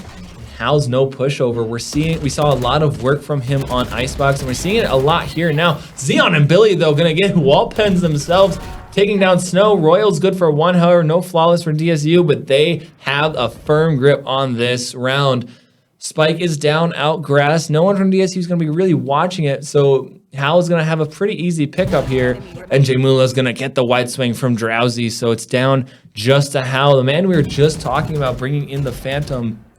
He has the weaponry to do this, but walking into 4 different players, you have to win 4 separate, hopefully 1v1s if you're Hal. That's best case scenario, is getting 1v1s, but it's a very tough order. The alarm bot triggered. They know someone is in garage. It looks like Lunchbox is going to be watching for the execute there, as Xeon is going to be playing. He's going to try to get a little bit of a flank. Frog fan's going to be watching this exit, watching this door, and he's not going to get it. Hal Seconds left. winning the first 1v1 on his way to try to get a 4K. He has got 24 seconds left to try to get something done. So now B is available, but will be watched by Jamula. He's on his way around. He has to execute onto either B or C if he wants any chance of getting the spike down, but It looks like he might left. be saving here. And honestly, that pick on Frogpan was absolutely huge for them going into the next round. Yep, a save. Defenders win, so DSU will be taking it to 10 rounds. But Hal gets another. That is huge for NDSU as they're able to knock 2 guns out of the hands of DSU. They're not going to really have the economy to come back into this. Yeah, we're seeing 2 light shields with rifles, and we're not going to be seeing a whole lot else. We're going to see Frogfan not able to buy up into this whole. I don't even think he can afford like a Spectre or anything. So sticking with he is going to get dropped. I think Jamula bought the Guardian here. Going to drop his teammate, his captain, a Vandal. So not the best, but certainly not the worst weaponry going into this round. It's still definitely doable, but it'll come down to the first pick, and Drowsy will fall to Billy. We're definitely seeing a major switch up in who's getting these first bloods. And that seems to just be swinging these rounds. Zad, though, going to be getting Xeon's wide peak, as the numbers are even in terms of actual body count. Numbers in terms of health pools, however, definitely favoring NDSU. Billy only down to 15 HP. His knife will come back online. So he's got something. Lunchbox is going to be good for 1. He's in a one and done angle here. But now the execute on C is inevitable. No one's here to really stop the plant. Going into a post plant, Billy's going to get revealed by the cabbages from Sky. Colin yelled at me a while ago that I called those cabbages. I heard it from some pro game, and I haven't been able to drop it because I think they're actually squids. Sticking with her animal theme, but... Oh, Billy's going to get the execute. Good for 1 as Zad was able to take down Frogfan. The snare isn't going to catch anyone as they didn't have line of sight. Hal's going to take down Jamula. It's down just to Billy, but Hal will take this round. NDSU not out of it yet.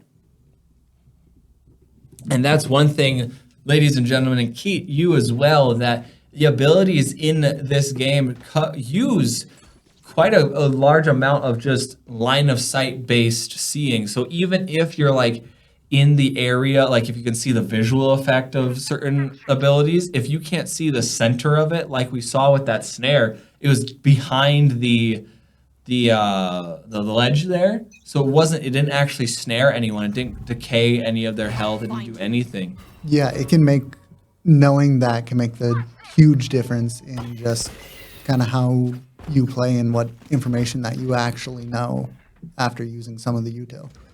DSU's going to have a very, very broken bye, but Billy's going to have the jump onto Hal, and Xeon's also going to get the first blood of this round. And that's a huge pick, taking down the Cypher, getting a gun in your hands and doing it relatively free. Just having the utility out was the wrong time, and they're going to pay for it, as now this was supposedly going to be NDSU's round win, as they had such better utility going into this. Xeon, though, popping the jet knives in perfect timing to use that ultimate, and Billy just getting super aggressive out grass. His aggression's going to pay off by taking down Hal. And now, if you're NDSU, you're just kind of floundering. You're waiting to see where you can go, if anyone's going to push out. But no, DSU is going to be playing to their weapon strength and just watching corners. Not getting too aggressive, waiting the clock to tick down. And now we see an execute onto A. We see both initiators use their utility, and the flash from Omen will go out. Health pool is looking pretty good, but Zad's good for 1. Xeon and Frog on the trade. Zad's good for 2. It's down to Billy and Lunchbox. but it's just Zad. He's good for 2 so far. He still has health available. One play agent has been suppressed, but Billy's good with the sidestep. Take it down, Zad. I'm gonna take DSU to 11-6. And if I'm correct, this was their save round. So Yep, now, we're seeing Thrifty. so now in this next coming round, everyone on DSU should be able to buy to make it a completely fair. But actually, the DSU should have the advantage going into this round. NDSU, they had to force up that round as they dropped too many players. So by losing the Thrifty, they're going to be on to Sheriffs and 1 Guardian, which, I mean, they're all really good weapons if you're able to hit your headshots, but at anything more than I think it's 30 meters out, the Sheriff only does like 145 damage to the head, which is such a sad number. Because if they're still full health, you don't get it, but you hit a really hard shot. The Sheriff, not the easiest gun to use, and they're still dipping with 5 HP. And just getting in that close against either a Vandal or especially a Phantom, you're going to have a tough time winning that actual battle. Them down. 3 players stacked towards A, but we have 2 players from NDSU lurking up on B, trying to gain any ground possible. As the spike is still down, still waiting to see if there's any cracks in DSU's armor here. But other than Jamula, DSU's really not playing too much aggression. Snow will be taking quite a few first hits, and they will be executing on B. They have 3 players in, but Billy's able to sit one down. Spike has yet to even make it to sight. And with Billy still here, Drowsy will fall. And this is just gonna fall apart for NDSU. However, we do see Hal on a cheeky flank, but Frog does have the read. He's able to take him down, and that'll be a Thrifty round into a flawless round for DSU. No one having to buy up anything. Everyone keeping their guns in, just having to buy a util really, and maybe a few pieces of armor, but that'll really carry them through some of these rounds. And DSU will be taking us to map point on Haven in a very, very flashy fashion, if I say so myself, because I mean, we've been seeing a lot of really well executed plays. Xeon is gonna get the snipe onto Snow, just tanking the flash and not moving at all, not choosing to drop down behind the barrier and play his life safely, just waiting for the ultimate or the flash to drop. We do see a fade ultimate coming in from Jamula as he pushed up the flank, and it's down just to Royal, who's able to get 1, but Xeon with a triple kill will be finishing out Haven, and we'll be going to our 3rd map. And what a comeback from DSU. They're able to hit their first half in such a strong manner. Billy dropping 21 and 11. We can definitely tell DSU is now feeling themselves. They've warmed up their hands, and they're ready to go, Keith. Yeah, Icebox was just the warm-up. That's all it was. Icebox was just the warm-up, even though I know they've been warming up for like an hour or 2 before this match. Well, they just needed that extra half an hour, you know? I see. But no, we will be going to Ascent for our map finisher. And this has been great because last Thursday we saw 3 maps, and now we're seeing 3 maps again. As much as I do really enjoy seeing DSU win in very dominant fashions. I have to admit, I'm a DSU fan, who could have guessed, but I love seeing when these matches are going the distance like this, because it's showing that the competition in CCL is getting higher, and everyone's able to, because it used to be that DSU would just like dominate. We saw last semester that really, other than Dickinson, they weren't really afraid of anyone. Mm-hmm. And then Dickinson came back in the finals, prepped really well, and were able to take it away in a very dominant fashion. But we saw School of Mines last week take a map, and now we're seeing North Dakota State University take a map. I'm loving to see that the competitiveness in this league really, really flourish. But really, we're going to have another break coming in. The players taking a step back, talk with Coach Leif, talk with whoever the coach is for NDSU, reset their mental, and we'll be ready to go into Ascent. So stick around. We still have a lot more Valorant here on Trojans Esports. Stick around.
All right, and we are back, ladies and gentlemen. We'll be getting into our third and final map of this best of three. We'll be going to Ascent for our deciding match. We saw earlier a pretty dominant showing from NDSU on Icebox. They're able to get a 10-2 in the first half, but then DSU answering back in their own stride, really, on Haven and having a 9-3 first half.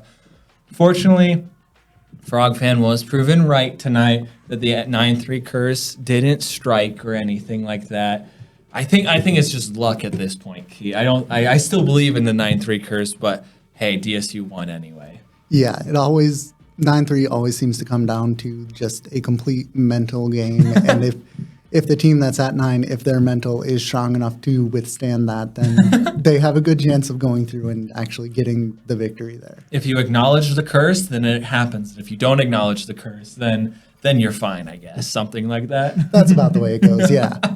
We'll be going into Ascent here. And now, I really, really would be surprised if we saw anyone. Yeah, no, Frog's going to lock it in. I was like, we're going to be really surprised if we see any controller other than Astra from DSU. A very similar comp to what we saw on Haven, other than Jaimula switching out the Fade to Sova. How do you feel about that one, Kate? Because I know you specifically like Fade a little bit more on Ascent. Yeah, it can be a very good play when it comes down to it. There's a lot of different things that you can do with Sova that you just can't quite do with Fade, being if you're on one side of the map, you can find out information for the complete opposite side. Whereas with Fade, you would just be stuck only finding out in areas that are kind of close to you. More localized information. Yeah. But we will be seeing a fairly similar comp from each side. The only difference is Behold Zad will be locking in Omen as opposed to Frogfan's Astra. But otherwise, pretty much mirrored comps. And as I was saying earlier on Icebox, the difference between Omen and Astra really just comes down to Omen being a lot more maneuverable, a lot more flexible, able to teleport around the map pretty easily, where Astra just has such a large presence in terms of util. The vortex applying just the movement that it's able to disrupt, but also applying the fragile effect, making enemies take double damage is such a huge component of Astra's util, along with the concussion, which it's not nearly as good as say a Breach concussion. Breach just, I think he has like the longest stun in the game as well as the longest flash. Really, Breach is just a crack agent, not gonna lie. But the concussion from Astra, able to slow people down and really mess up plays if you know how to use it. And Frog, definitely one of the Astras that you should be paying attention to. I've personally been taking notes. If you haven't noticed, I've been trying to play Astra more and more in our competitive games. Kaya keeps yelling at me though that I'm not allowed to play Astra. Now we'll be seeing a great aggression from NDSU up mid. They're able to take most of Catwalk here, while the Spike itself has been pushing up a main. It looks like they're going to be backing out instead. Nobody's going to be pushing the smoke here. As Billy, he will flash out, and they are able to take down Zad, but Royal is on the trade. Royal going to be picking up the initiator role once again. Frogfan down to only 6 HP, so the numbers are even, but it's health pools, ladies and gentlemen. 2 players from DSU are one shot no matter what gun you're holding, and Drowsy takes advantage of that as he takes down his counterpart of Xeon. Drowsy's good for 2 on the execute as well, taking down Lunchbox. His health pool's not looking too well. No healers for on either team, so any damage you take is permanent, but he does have 3 teammates still. Very healthy, very capable players. We have the retake here for DSU, but Chamberlain is going to be lit up. Both players from DSU taken down super low. And Chamberlain keeps spamming his own teammates' Molly there. I'm not sure if he quite realized that was his own. But no, Hal will be taking the last kill there. And NDSU, for the first time this series, Keith, will be winning pistol round, but it's okay. DSU doesn't win pistol rounds. But it's an interesting dynamic. DSU has won the previous 4 pistol rounds this series, and now finally NDSU is able to take that title from them. So we're seeing a bit of a different dynamic as the buy-up round is now in favor of NDSU. They chose to buy up, so they won't be having their Vandals or Phantoms nearly as early as the previous maps.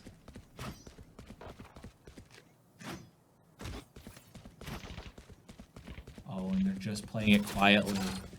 They have the better weaponry, but choosing to remain silent like this is definitely going to put DSU on edge. Xeon going to be buying up the shorty, being in a pretty much one and done angle here.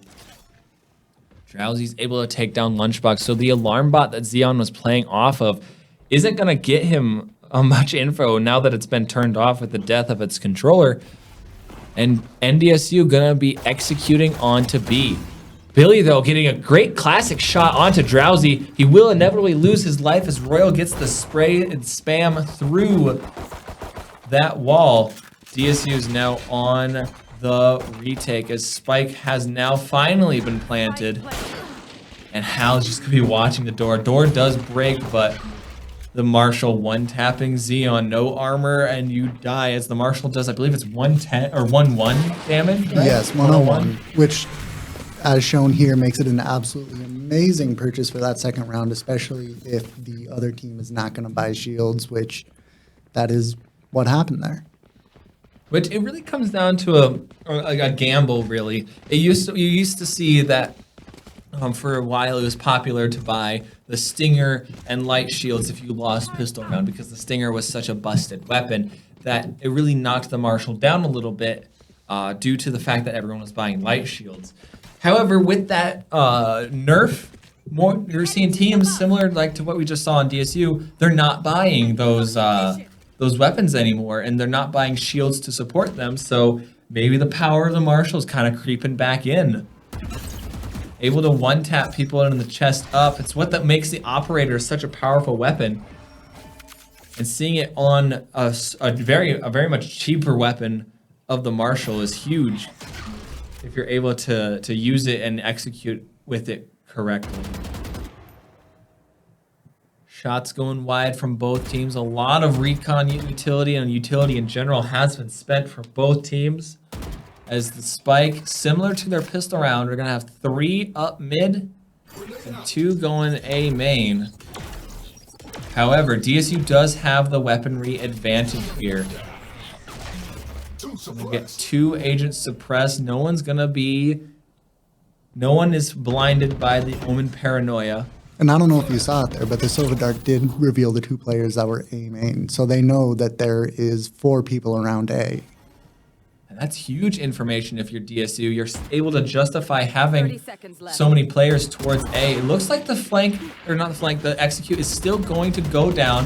Jamula's going to get the first kill, and Billy's going to get another one as well. Frogman just shutting down this execute from NDSU. Snow now locked up with the Spike. The last one left. He's going to get one, so no flawless. Jamula will fall, but Billy for 3 is definitely going to have the credits just from kills alone to buy his teammate back up, and that's a great round win from DSU. Only dropping the 1 player is huge in terms of economy, and they'll be coming back into it. However, they will have 1 player still down on light shields, or they'll have 2 players and then 1 player of Hal on NDSU who has to buy light shields. So it's not a perfect buy for either team. Just the utility expenses from Lunchbox and Hal aren't going to be able to justify the buyout. But here's the thing. Hal had Lunchbox had 3,000 credits. So I think he just chose to not buy up just for safety's sake. That's 25 HP that he could have bought. Xeon's going to get clipped on his exit there. He's lucky he was playing Jet, as the dash was what bought him his life. Right here. He's going to tickle up Snow and really just be defending this mid push, as everyone from NDSU is going to be going through tree, and Drowsy's good for 2 on the execute. Numbers are in the advantage for NDSU, as they will be getting spiked down finally. Drowsy getting super aggressive, pushing into DSU spawn. Hal, though, going to be trading out that kill. Ends that. Going to be answering back, taking down Lunchbox. It's down just to Jamula, who's going to be playing into this double peek. He's not able to get either, as Royal is going to finish out the round and get NDSU, or just extend NDSU's lead here. That's a very devastating loss on DSU. It really is. Now they can't really buy a whole lot. They will have to either force up and then save the next, or just save here. And it looks like they're going to be trying to force up. Dropping weaponry to each other as I think all the now they're switching. Yeah, this is a much safer buy, as the Stinger and Spectre, granted they're not the best weaponry, but they're certainly not the worst going into this. You can definitely make a lot of plays with the Spectre, especially as it is such a good weapon in terms of like running and gunning. You'd think in tack shooter situations that that moving really messes up your aim, but that kind of applies to most weapons aside from the Spectre. The Spectre's just able to keep such good spread when you're still moving that you're able to get quite a few kills with it. DSU still having 5 people alive, gave up the site. Zad and Xeon gonna trade back and forth, but there we see the power of the Spectre just jiggle peeking like that and stepping back and forth, messing up the aim. Able to net him another, but Snow will answer back with 2 of his own. It's down to KO versus KO. And both players get spammed. The spam from the Spectre Stinger not able to connect, and Billy will fall. And it was a really expensive round for NDSU. They do have the economy to come back into this. However, they will extend their lead once again. DSU now having the bye to come into this round. A lot stronger than what they did previously. But this is a must-win, Keith. Absolutely, it is. If they don't win this one, they're going to have to be pretty much full saving in the next coming round, where they might only have just an upgraded pistol instead of something like the Spectre or Stinger. Which, I gotta say, it feels like we have a lot of these kinds of rounds where it is just a must-win round for either team. And I think that just is a testament to how competitive this league has gotten and how good both of these teams really are, able to keep the economies really in check for both teams. No one's really running away with anything too far. We do have the Jet Drowsy pushing his way into tree, getting a lot of space for his team. However, he will be backing out towards mid, choosing to support his team as Xeon gets a very tasty headshot with his knives. Drowsy will take it, but Frog Fan and Billy do get the trades. It's numbers advantage for DSU. Knives still available for Xeon. He's got 4 left, and it's down just to Hal and Royal. Both these players, excellent shots in their own right. Frog's gonna spot one of them, gonna drop the smoke and use his last star available to try to slow down this push as he's calling out to his team, waiting for the rotates. But Hal and Royal choosing to push onto site and get the spike down. They had 12 seconds left, and looks like, yeah, spike will be going down. And now both players gonna be pushing up. That's a trade back and forth. It's down to Hal, but Frog Fan's able to get it. Frog Fan for 3, taking down Hal, and gonna be scoring DSU their second round in this half. Oh, he has to go shopping real quick. Definitely hearing. I think it's a lunchbox bought the Odin. Like, Yeah, I believe he did. Pick up my gun. Which the Odin is definitely one of those weapons where it's give or take whether you want to save that up. It's only 300 credits more than a Vandal, but it is still a much larger investment as it is the second most expensive weapon in the game. I've definitely seen some players like debate whether you want to actually pick that up because the Vandal and Phantom are just so much more versatile. They're able to take range duels in pretty much any range, while the Odin really excels in the mid to close range. The spam though through the wall, not gonna net anything as all players are on the other side of the map. It's a very broken buy for DSU. An Odin, I think we had an operator, but then also a Marshal. Hopefully someone's able to get some work done with one of the power weapons that they have. That operator of Xeon definitely needs to net him something to justify the investment. Billy's going to be waiting for Frog Fan to be pushing into this. He is going to get scouted out, however. He's good for 1. Taking down Drowsy is huge. And I think he escapes with his life. Yeah, Royal's going to be backing out. Going to get suppressed, as well as I believe the Omen, who is sitting in A main. And it's going to fall. The smoke falls. Billy's able to get the trade. Left on 86 HP. 4 bullets left in the chamber. And this attack really fell apart. Jamula getting a nasty headshot with the Marshal, taking down Snow. Zad, however, gonna get the trade. It's 2 players remaining for NDSU. Hal's gonna be making his way towards B, as well as the Omen teleport. I believe that's the ultimate used for Zad. as now he's going to get the plant down. 12 seconds remaining once again, but Lunchbox has yet to be taken care of. And with that kill, the Xeon running in with the shorty. Lunchbox peeking the corner with the Odin. Gonna be cleaning up this round. And now DSU, they're getting back into it. They're up to 3 rounds, still down by 1. Not a whole lot of utility coming out of the operator purchase from Xeon. But we saw an excellent martial shot from Jamula, able to make up for it.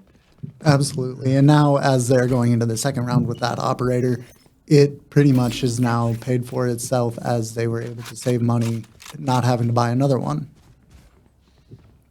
Going into it, I believe NDSU knows of the operator, so they have to play these angles differently. They're expecting Xeon to be playing up towards mid, so they're definitely going to be avoiding that area. And it looks like they're going to be stacking all 5 players through B main, which is a very difficult choke point to be pushing through, just due to the fact that you have a Killjoy here. A lot of utility can just be used to clog up that choke point, but 1 Odin kill is good. He's not able to get another as Zad's gonna use the Sheriff. Odin now in enemy hands. Xeon's gonna be good for 2, one of which with the operator. He's gonna have to switch to the Stinger.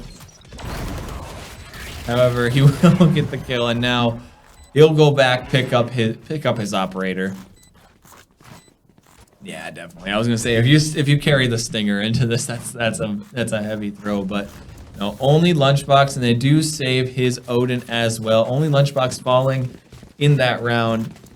And yeah, we'll be seeing attackers sided.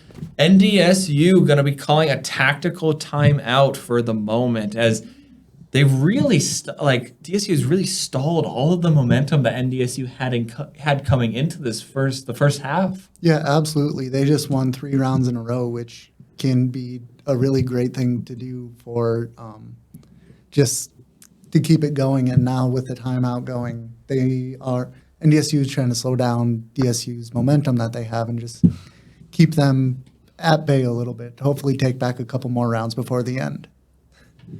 Definitely. I had to meme a little bit with the camera a little bit here as our observer thinks he's a little funny, but no, we're seeing some excellent plays from both teams. We're seeing a very different change from Icebox for DSU, but a very different change that we're seeing from NDSU from what we saw on Haven. We're definitely seeing a lot more 5-man executes. We're not seeing as many defaults, which seem to be working for them a little bit more on Haven and on Icebox. And so maybe we'll be seeing, especially with their timeout running down, hopefully we'll be seeing a little bit more of that. Yeah, that numbers advantage right away at the start of the round can absolutely give you exactly what you need to get onto site and then hold it down.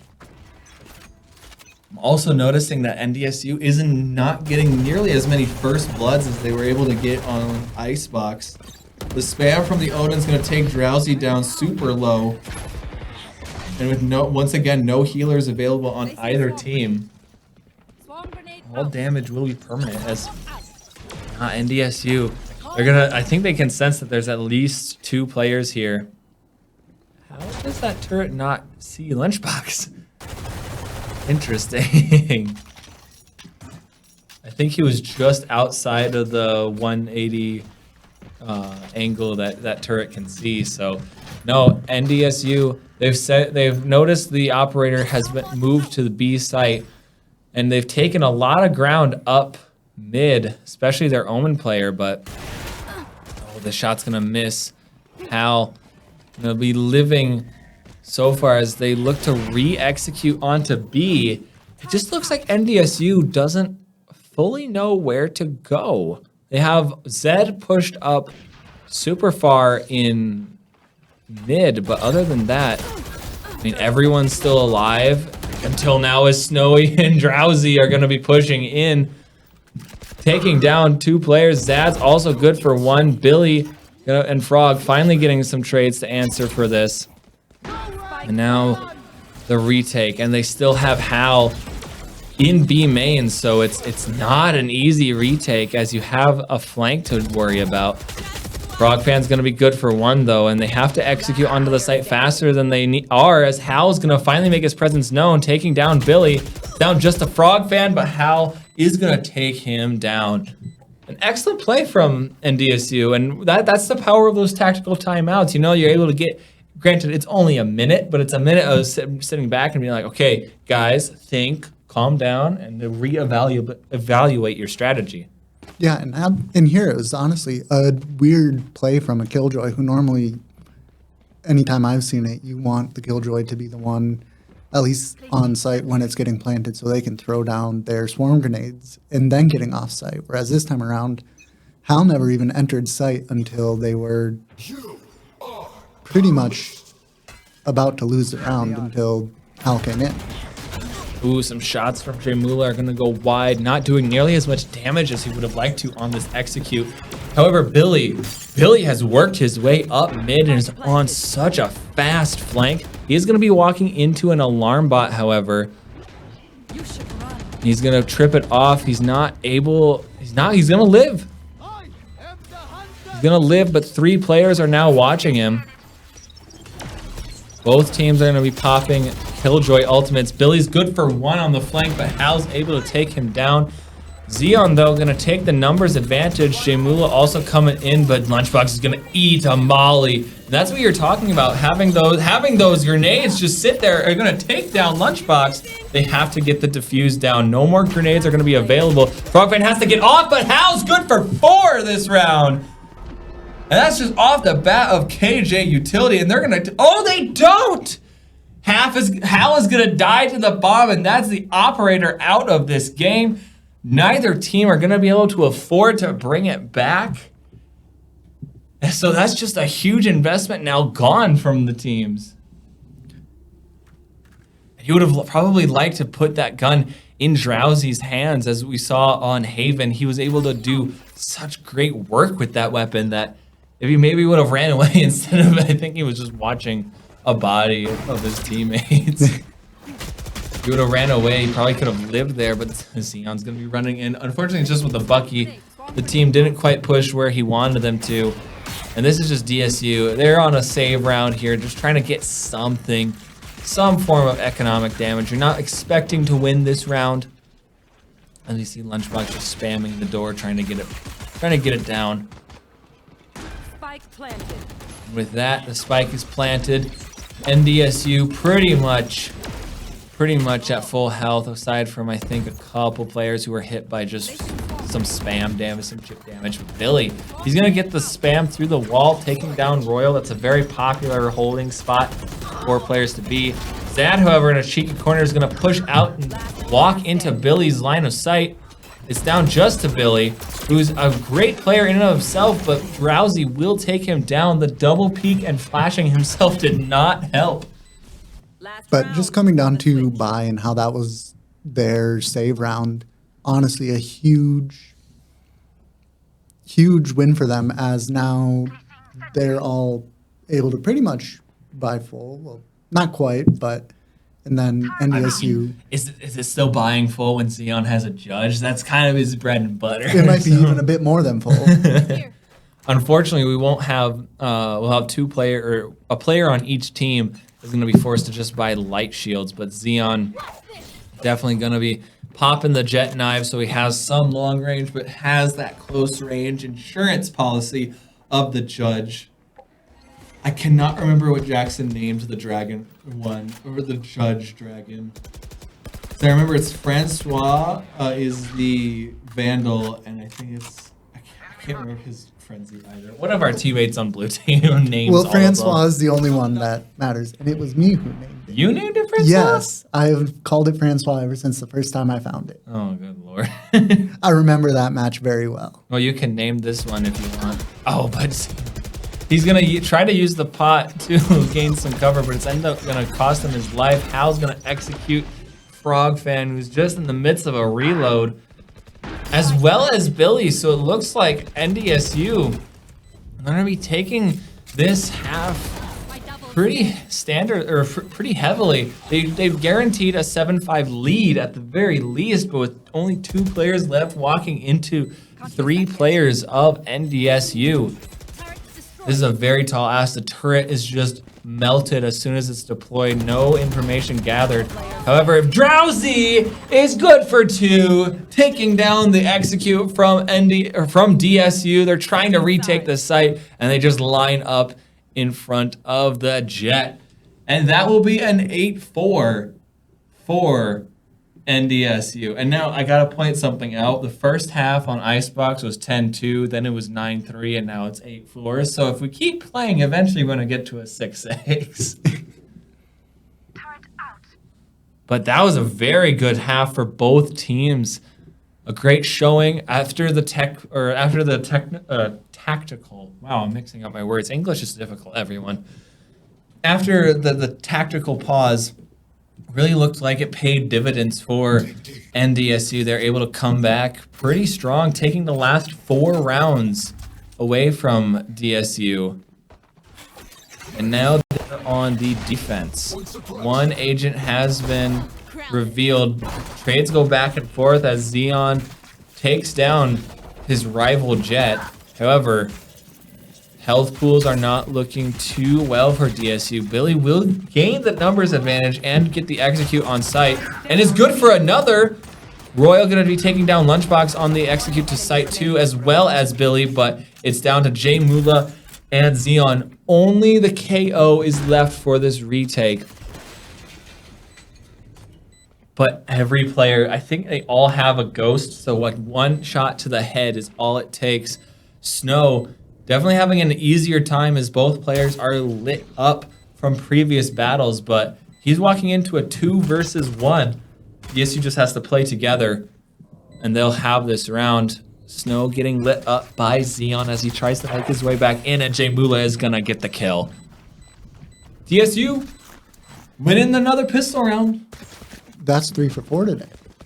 That's No, 5 for 6. 5 for 6. Yeah, 5 for 6. 5 for 6. They only dropped the first round, the first pistol round of this map, Ascent.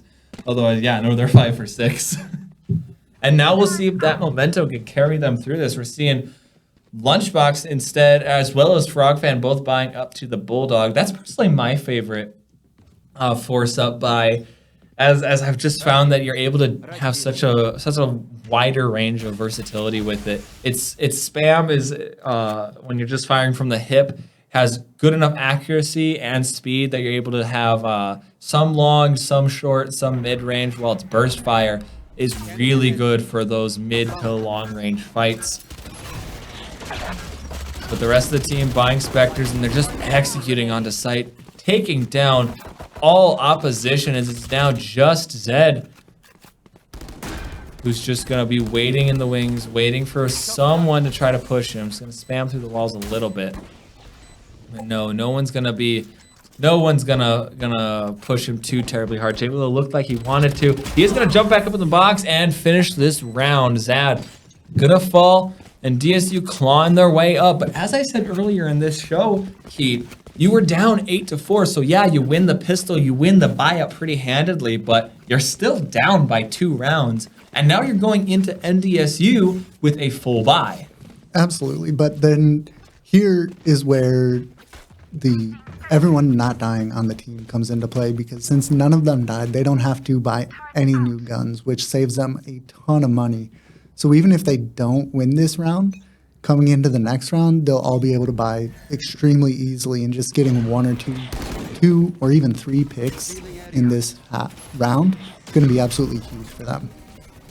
That dart just doesn't quite hit where I think J Mula wanted to. Snow and Zad gonna be taking down Xeon and Billy, but I wanted to point out something that I was meaning to get to last round is, due to them winning and bringing in Bulldogs, which are rifles, they're not nearly as good as the Vandal or Phantom.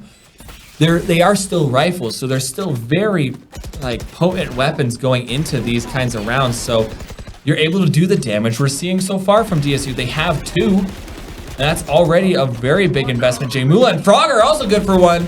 It's down just to Hal, and Frogfan's gonna win. And that is an absolutely huge. devastating round for NDSU, because now they won't be able to buy, and DSU, not only did they pick up those guns, but they also can now fully buy them. they can fully buy, and we'll be going into another tactical pause as you're expected to win those bonus rounds if you like force up to Vandals and Phantoms. That is a devastating round to lose. Now, I will have to say, we're still down by 1 round. Anything can happen here. We saw what happened the last time NDSU popped a tactical pause. However, DSU is still expected to win this. If NDSU somehow pulls something out and go ham, it'll be an upset and we'll be freaking out about it. But DSU is expected to win. So we're expecting even scoreline. Yes, absolutely. And it'll basically be like they're starting over, but everyone will just have full guns at that point then. So we're expecting an even scoreline, but that's how you really need to come back when you're down the 4 rounds at the half, is winning that 3rd round, which is so incredibly difficult, made easier by the Bulldog purchase, which really paid off. You saw Frog really doing a lot of work with it. And now we'll be seeing DSU. They are, however, full stacking towards B main, and that is the one choke point that NDSU has chosen to abandon. I do really like the play. However, we're seeing it already take place. We're seeing 3 people running down A main. It's just the wrong site. This is, however, a really good play if you are on a weaker buy of taking the fight to DSU, taking it to the offensive team. We saw it on Haven, and we're seeing it here again on Ascent, but it's a 5-man left alive for both teams as the spike gets planted, and now there's 4 people on the flank. DSU has to know that this is here. Although 1 falls, Billy's good for 1. Royal, however, the trades are in favor of NDSU, and now there's 2 weapons available for the Bison. I think they're the Bison. Oh, that's Yes, I believe so. it's like I have to know this. I just watched their basketball game not too long ago. Oh, but DSU, they're gonna shut down all flank shenanigans from NDSU. And they're gonna be running away with it. The gun upgrade didn't pay off nearly as much as NDSU was looking for. But now we see both teams buying up, able to buy up all the Vandals and Phantoms they want, as well as an operator on the defense. Drowsy gonna be watching mid, and really they're gonna make that area a very deadly killing ground for NDSU to take advantage of. What we seeing? I do want to point out though that DSU, even if they lose this round, they're gonna still have a bye going into this next round. So even scoreline as we kind of assumed it would be. However, they need to play this smart. They do get the tag on the Jet, forcing the Jet to back off that angle, but they know that something's afoot, and Billy's gonna get the first blood, taking down Zad, but immediately backing out, earning DSU a lot of space. And now he's gonna pop his shutdown, his I forget what Jackson calls it, something install. And gonna be executing on the site. Hal's gonna be good for 1, but Billy doing a lot of work for his team this round, able to get 2 already this match, and the spike will go down. 4 versus 3 retake in favor of DSU.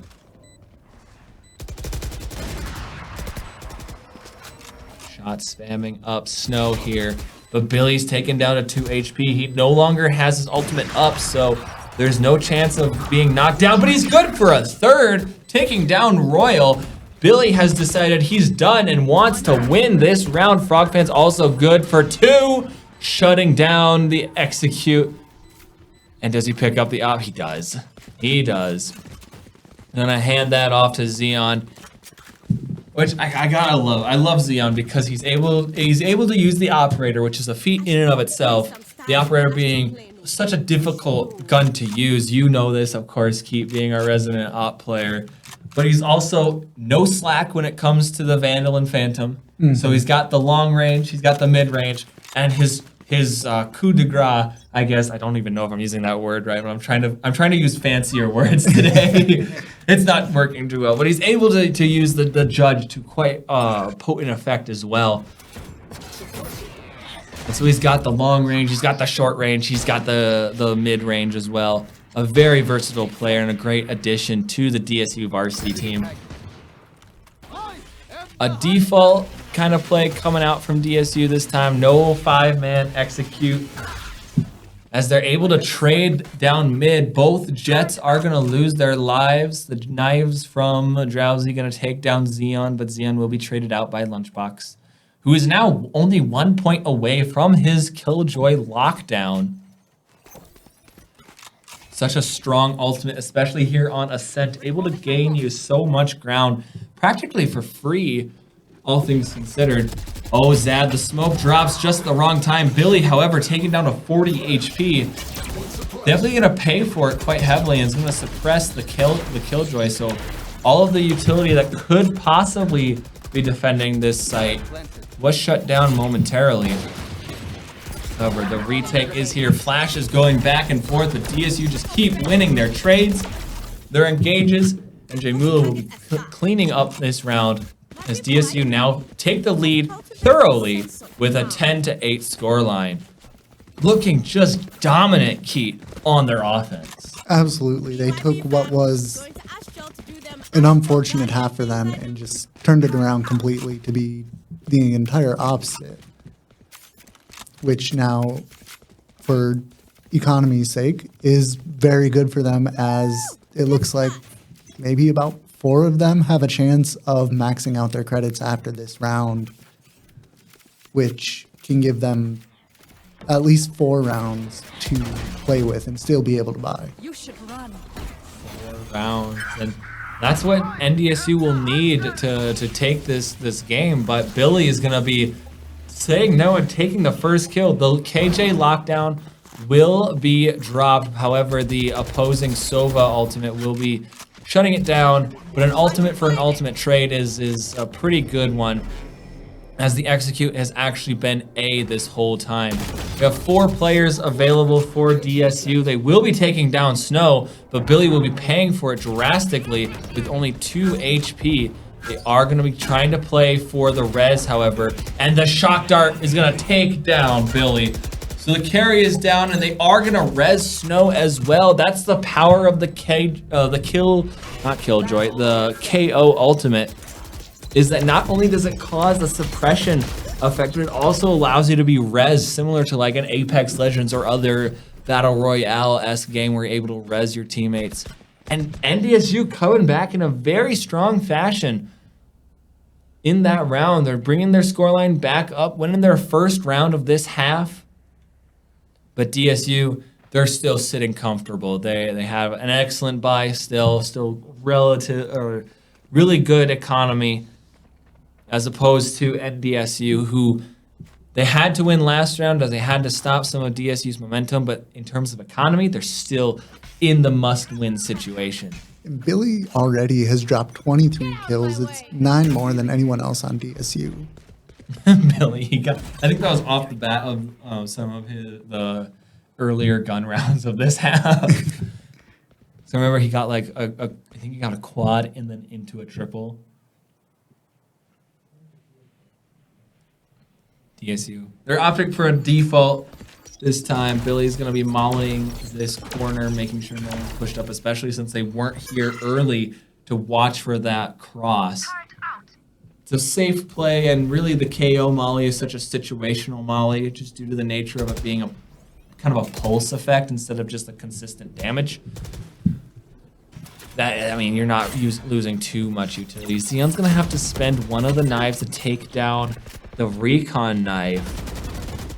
A knife for a knife, you could say. And he's going to use the rest of them just to spam the smoke, really wasting his ultimate considerably. And now we have 2 players playing in Boathouse, and they're going to get 1, but Lunchbox is good for 2, and he's going to earn DSU this site. They only have 3 players left for NDSU. We got 2 players still sitting in B main. They are going to get smoked, however, as Frog's going to have to execute. Drowsy's going to get the trade, so now it's an even 2 versus 2 on the retake. Not nearly as much value from leaving 2 people in their B main area. It's down just to the KOs. It's Billy versus. Oh my God, blanking on the name versus Snow. There we go. But Snow is gonna peek around, gonna be pushing the angle that Billy wasn't expecting, and with plenty of time, gonna get the defuse. I kept wanting to call NDSU's KO. I keep wanting to call him Hal, but I'm like, no, that's not right. Hal was on KJ. Who was this? It's like Hal, Royal? No, it was Snow, but. No, now they even it back up. DSU now getting a little bit wary. They're on the back foot in terms of momentum, but they still have a bye. They're still able to keep this competitively viable. But I do have to say, they've lost the past 2 rounds. They've both been defused losses. So they're able to get the execute onto site. They're able to get the spike down, which is a great boon for their economy. They're just not able to hold it quite yet. Knife gonna be shut down from, I think it was Zad who spammed it, but Snow is gonna get the spam through the smoke onto Billy. We're seeing a lot of KO violence in the past couple minutes here, as that has really shut down DSU's options. They do still have a Sova, but really KO offers a lot of execute potential with his flashes, with his suppression knife. The only real entry that DSU has anymore is the Sova Recon and possibly like a Jet Dash. They've also given up so much room. DSU, they're going to opt to rotate out of A. However, Hal is still sitting here. He's pushed himself up into tiles. And yeah, the rotate from NDSU has been great. They're not going to clean out tiles, so Hal's going to make his presence known, and he's going to get the kill taking down Xeon. So now DSU in a terrible situation. They're down 2 players. They let Hal live, and all of the players from NDSU have had time to rotate over towards B. I think they popped the Omen ultimate too to get over here, and yeah, there's going to be a 3-man save round for DSU. Yeah, the Killjoy just sitting there unknown gave NDSU so much information, as they were able to hear everyone on DSU coming over and then relay that to the rest of their team. And then also getting the kill onto Xeon, that just is such a huge play. And yeah, we're going to see DSU for the first time using one of their timeouts, which really is an important call right now. DSU, Coach Leif popping the timeout. Now they've lost 3 rounds in a row. We saw them earlier. They dropped 4 in a row, and now NDSU, they've taken the lead back. And this, ladies and gentlemen, is our 3rd map of this best of 3. So there's no more maps after this. You cannot afford to go and lose so many rounds in a row. DSU, they're also lost so much of their economy due to losing 3 rounds in a row that if they don't win here, they'll be at match point and they'll be on really broken buys. I'm not so sure about that. Looking at their economy, it looked like they'd be able, since they did save those 3 guns, it won't be super broken, but there will be some flaw in it somewhere. There'll be something, but probably a light shield every once in a while. But, I mean, when you save those weapons, they're going to have the buy this round, but, like, if Xeon dies, he's not close enough to his knives to be able to use them in that match point situation. Probably going to see a Lunchbox or Jay Mula buy him there. Now that I'm actually seeing the scoreboard come up, it's definitely a different story. But, no, this is still a very close game, very important round for both teams. As NDSU are opting to have a 4-person hold here on B. They don't have the Sova ultimate to be fighting and shutting down this KJ ultimate. They have 4 people here. Oh no, Billy's flash ruins it. Royal's able to get the spam from the Odin. Billy's going to flash his own teammates on the execute, and Zad is going to shut him down as well. Xeon and Frogfan, the only ones left alive. They have excellent health pools, and they're still in this. It's down to a 2 versus 2, but Xeon's down to 50 HP. And It looks like the Sova Royal is going to be watching this angle. He knows Frog is here. He knows Frog has nowhere to go. He's just spamming it up with the Odin. And there's nowhere for Frog to go. And Frog doesn't know Hal is there, and Hal gets him. Hal's going to shut him down. It's down just to Xeon. He has to take down the turret. Oh, he doesn't. He's able to sneak around just in time. But the opposing team is there. They're going to push around. It's Ring Around the Rosie.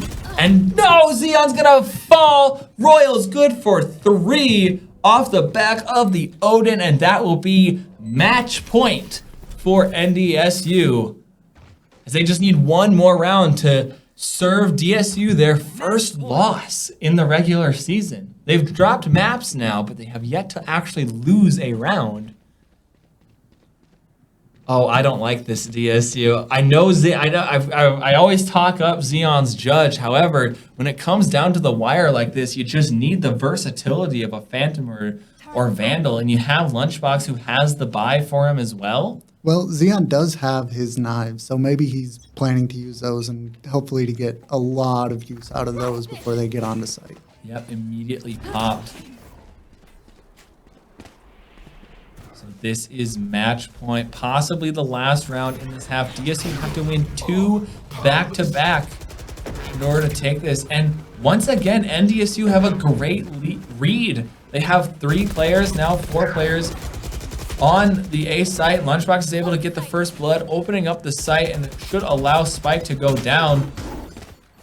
However, yeah, it is going to get planted. However, Ultimate's still available for NDSU. It's just the jet knives, but the spam is coming through, really putting the hurt onto DSU. And Jamula's going to fall to Hal, who came through mid. And Frogfan's going to let the Recon Dart take down Billy, and that just fell apart. Frogfan's good for 1, but Drowsy's here for the trade. The defending KJ Ultimate, 33 HP, and that will be it. Hal will be taking down Lunchbox, and ladies and gentlemen, this will be DSU's first loss in the regular season in a long time. Your victors tonight are North Dakota State University. And I'm just flabbergasted. I haven't seen a DSU loss in a while. Billy also dropping a 24 bomb here. But we do see Hal and Drowsy. They were huge components of NDSU's victory here throughout the whole series. Even you were constantly hearing their names, but man, that was a roller coaster of events. We saw the potential comeback, and it was such a close game in that third match, but. No, ladies and gentlemen, DSU dropped their first map here. Or not map, first match of the regular season. So we saw Dickinson State drop to School of Mines earlier this season. Then DSU comes back and they take down School of Mines. And now they've just dropped to NDSU. And NDSU dropped to SDSU, who... The competitiveness of this season is going to be off the charts. It really is. Just seeing this one match where it went to the third map, and it was so close. Ended up being 10-13. Just crazy to think of what's going to keep happening as these matches go on, and players get better, and they become more accustomed to the teams and just the different updates to the game. I mean, I don't even know who to say is like the top dog anymore of this season. Dickinson was humbled, and now DSU was humbled, and we're seeing so many of these smaller teams that in the past have kind of been, for lack of a better term, pushovers when it comes to the regular season, are now coming back with a vengeance. And really, I'm really excited to see the rest of this. But no, DSU does unfortunately lose this match, although we'll be sticking around for next week, as next week we'll be seeing our old rival of USD, and then the week after, March 5th. March 5th, we'll be taking it back to Dickinson State. That one's going to be another absolutely fireworks show of a match, as DSU versus DSU has always been a very heated, very, very contested matchup. But my money's going to be on DSU for that one. Yeah, I think it's going to be DSU. You might be right. But I can see why you'd think DSU. Anyway, that has been it from myself and Keaton tonight.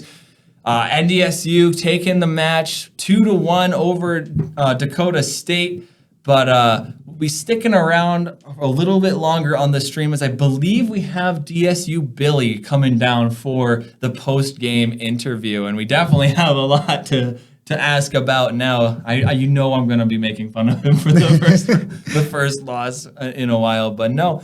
Unless you, Keith, have anything left to say before we throw it to a quick break as we wait for Billy to come on down, I think we'll wrap it up. Nope, sounds good to me. All right. Well, thank you all for coming out and watching the show tonight. It was, again, an electric match. I can't wait to see what happens in the future, especially March 5th. But no, I've been MJ. I've been joined by Keith. Stick around for the post-game interview, but otherwise, have a good night.